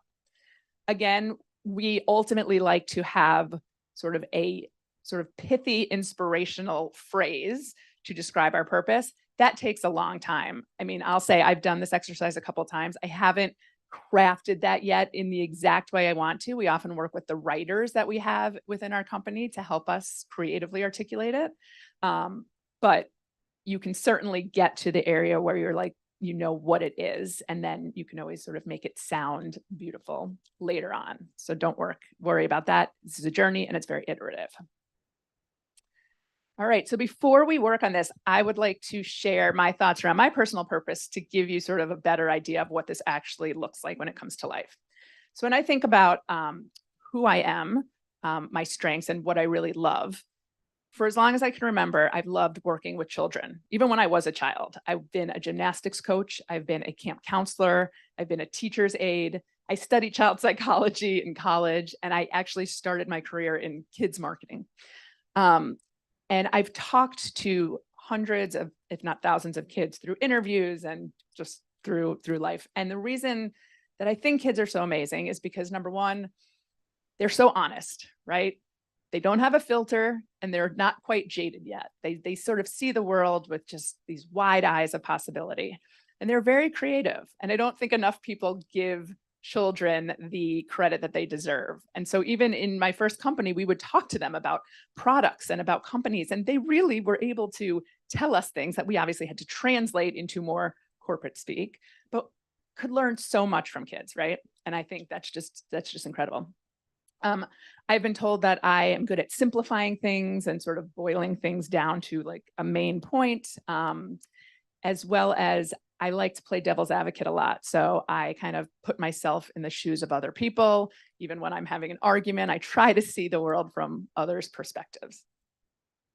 On the flip side, when I think about the need in the world and things that I want to solve today, I think our world has become extremely divisive. And I think that, there are many people out there who sort of have an agenda and they just want to be right and they're not willing to compromise. And so I think the idea of cooperation and compromise and understanding is super important.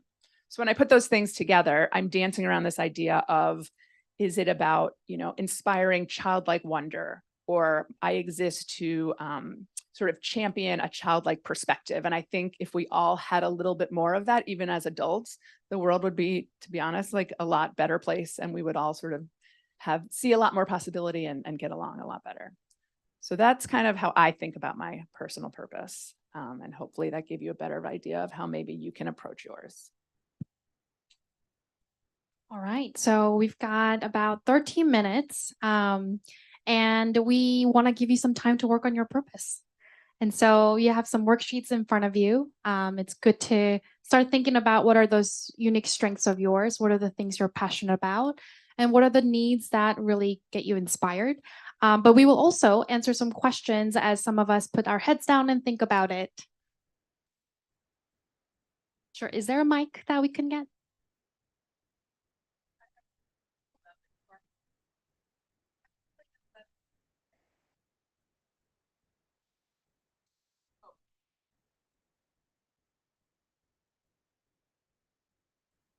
I'm going to play devil's advocate, and it might be controversial in this forum, but do we need a personal purpose? Really, it's a valid question, I think, because I look at my life, I enjoy what I do, I'm busy, family, work, like most of the women in this room, I'm happy. For example, my parents often said, oh, you should go into politics and make a difference. You should participate in board associations. And I do it I've never had an interest in politics. It's too invasive in my personal life. I try and make a difference where I can, individuals, coaching, mentoring, etc. But I don't feel like I am missing a personal purpose. And yet I would have trouble filling out this form and saying, what am I missing in my life? Because to me, a purpose, there's an implicit assumption that if you don't have it yet, something's missing. And I don't particularly feel that way. So, before we engage in this exercise and some personal introspection, do we really need this? I mean, if somebody is looking for it, absolutely. And I think of Laboratoria, and that's a great purpose. I mean, your entire professional life is dedicated to a bigger purpose. I'm an employee in an infrastructure company. I love the corporate goals. I love my participation in it. I'm professionally fulfilled, financially successful, all of those, whatever objective metrics you can use. But I don't feel like I'm either missing a purpose or particularly need a purpose. So I'm just going to throw that out there. Yeah, I'll share my thoughts, and we welcome devil's advocate. There's one right here.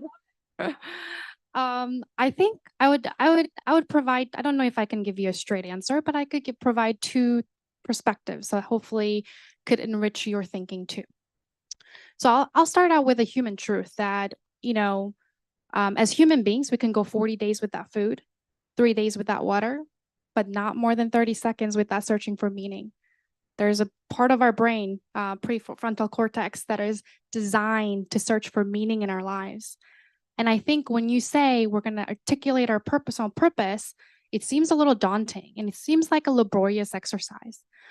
And I would argue that it's not really about, do I need it or not need it? In fact, it might be there already. If you feel fulfilled and you know what you're doing and you feel great about the kind of decisions that you're making, it might be there already. But if it feels daunting to you, I would think about it as searching for meaning. Are the things that I'm doing, whether it's caregiving to my family, exercising, doing the things I'm doing in my corporate jobs, whatever it is, does it give you a sense of purpose in terms of your fulfillment? Do you feel like what you're doing is meaningful to you? And it's really a journey. It's a reflective journey. I guess the closest example I could give is meditation. Some people can sit down and not talk and meditate. I can't do that. My version of meditating is going on a hike, moving my body, sweating a little, and listening to the sounds of birds and different kind of sounds out in the nature. And so whatever the exercise is for you, we have the questions are really meant to really reflect on those things and to really think about and validate the existing things that you're doing today and why they're meaningful. Why are you satisfied with the goals and metrics of the company? Are they clear for you? Do they help you achieve things that you like? You love where you are today, and that's wonderful. And I think this is really an exercise, not for those who feel like something is missing in your life. If it is, again, still a great exercise. But if you feel fulfilled, hopefully it gives you a little bit more validation and clarity and what it is that's giving you fulfillment. So you can go and search for new avenues that will give you the equal amount of fulfillment moving forward. Does that answer your question? Okay. Would you add anything to that? You took the words that I meant. That's exactly what I was going to say. It sounds like you already have a purpose, and it might not be articulated and, you haven't written it down, but I think deep down, you're just intuitively, you know who you are, it sounds like, and you know what you like to do, and you are living at the intersection of that. But I do think by being more aware of it and more intentional with it, there's even more possibility to become even more fulfilled and do things that bring you joy and help the world.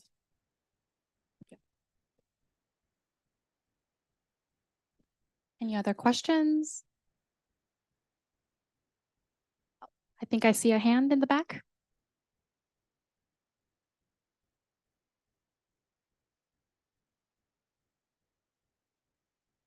Hi, my name is Evelyn, and I'm probably on the opposite of that, where I'm a mess, where I'm like, okay, what is my social justice and I can remember, right now that you guys said it, when I was a child, I can remember looking at investigation shows and crime shows, and I was like, oh my God, I want to do this. And I always thought I was going to be like in CSI Miami. I was like, oh my God, that would be so cool.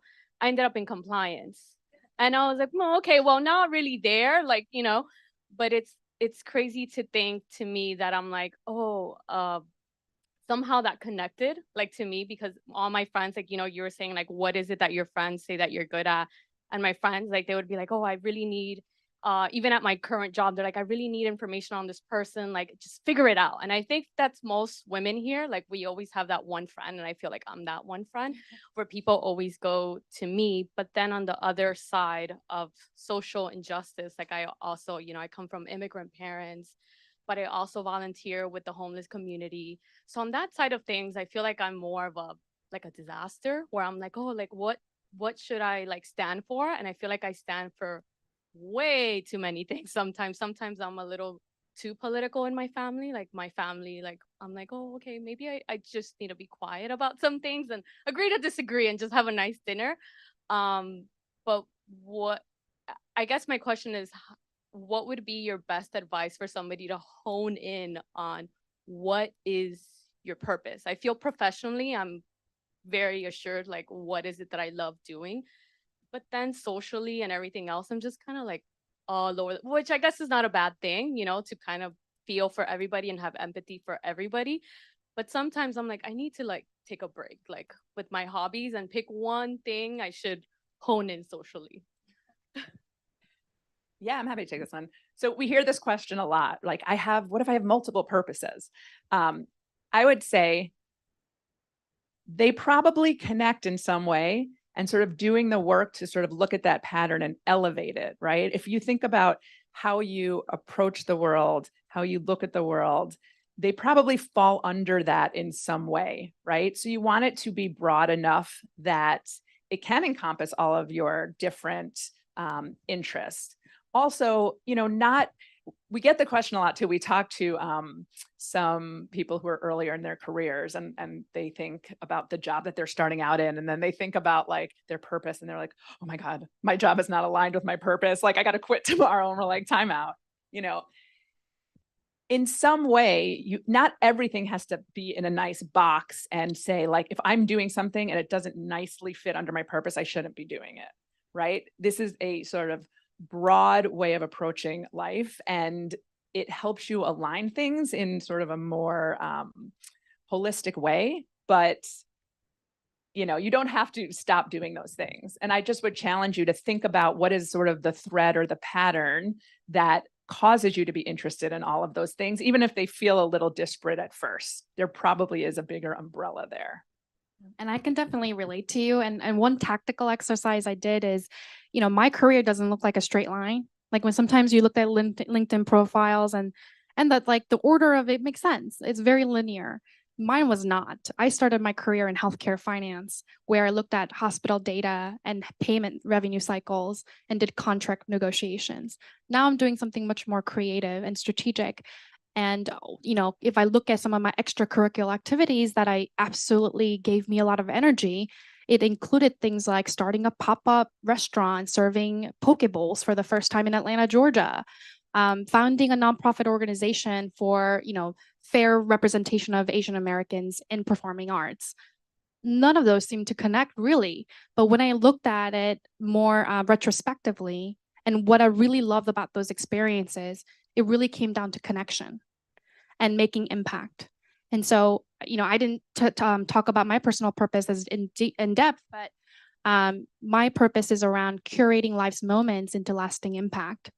And I said it that way because curate meant something really specific to me. At Bright House, we even look at etymology of words, and we're very thoughtful about words.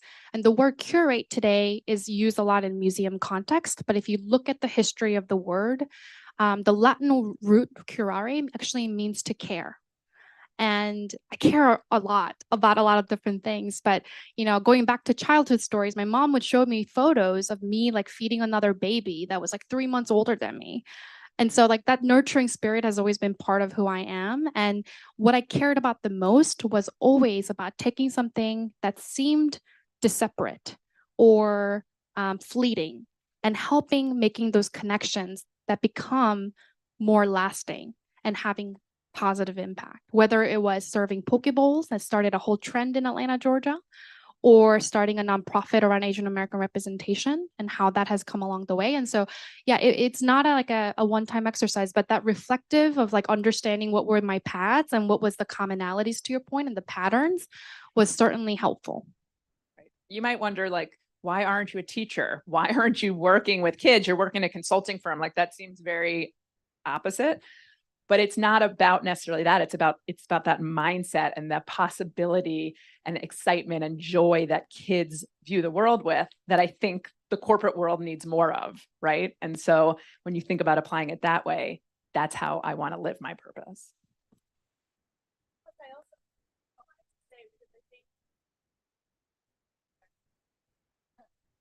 Hello? Sorry.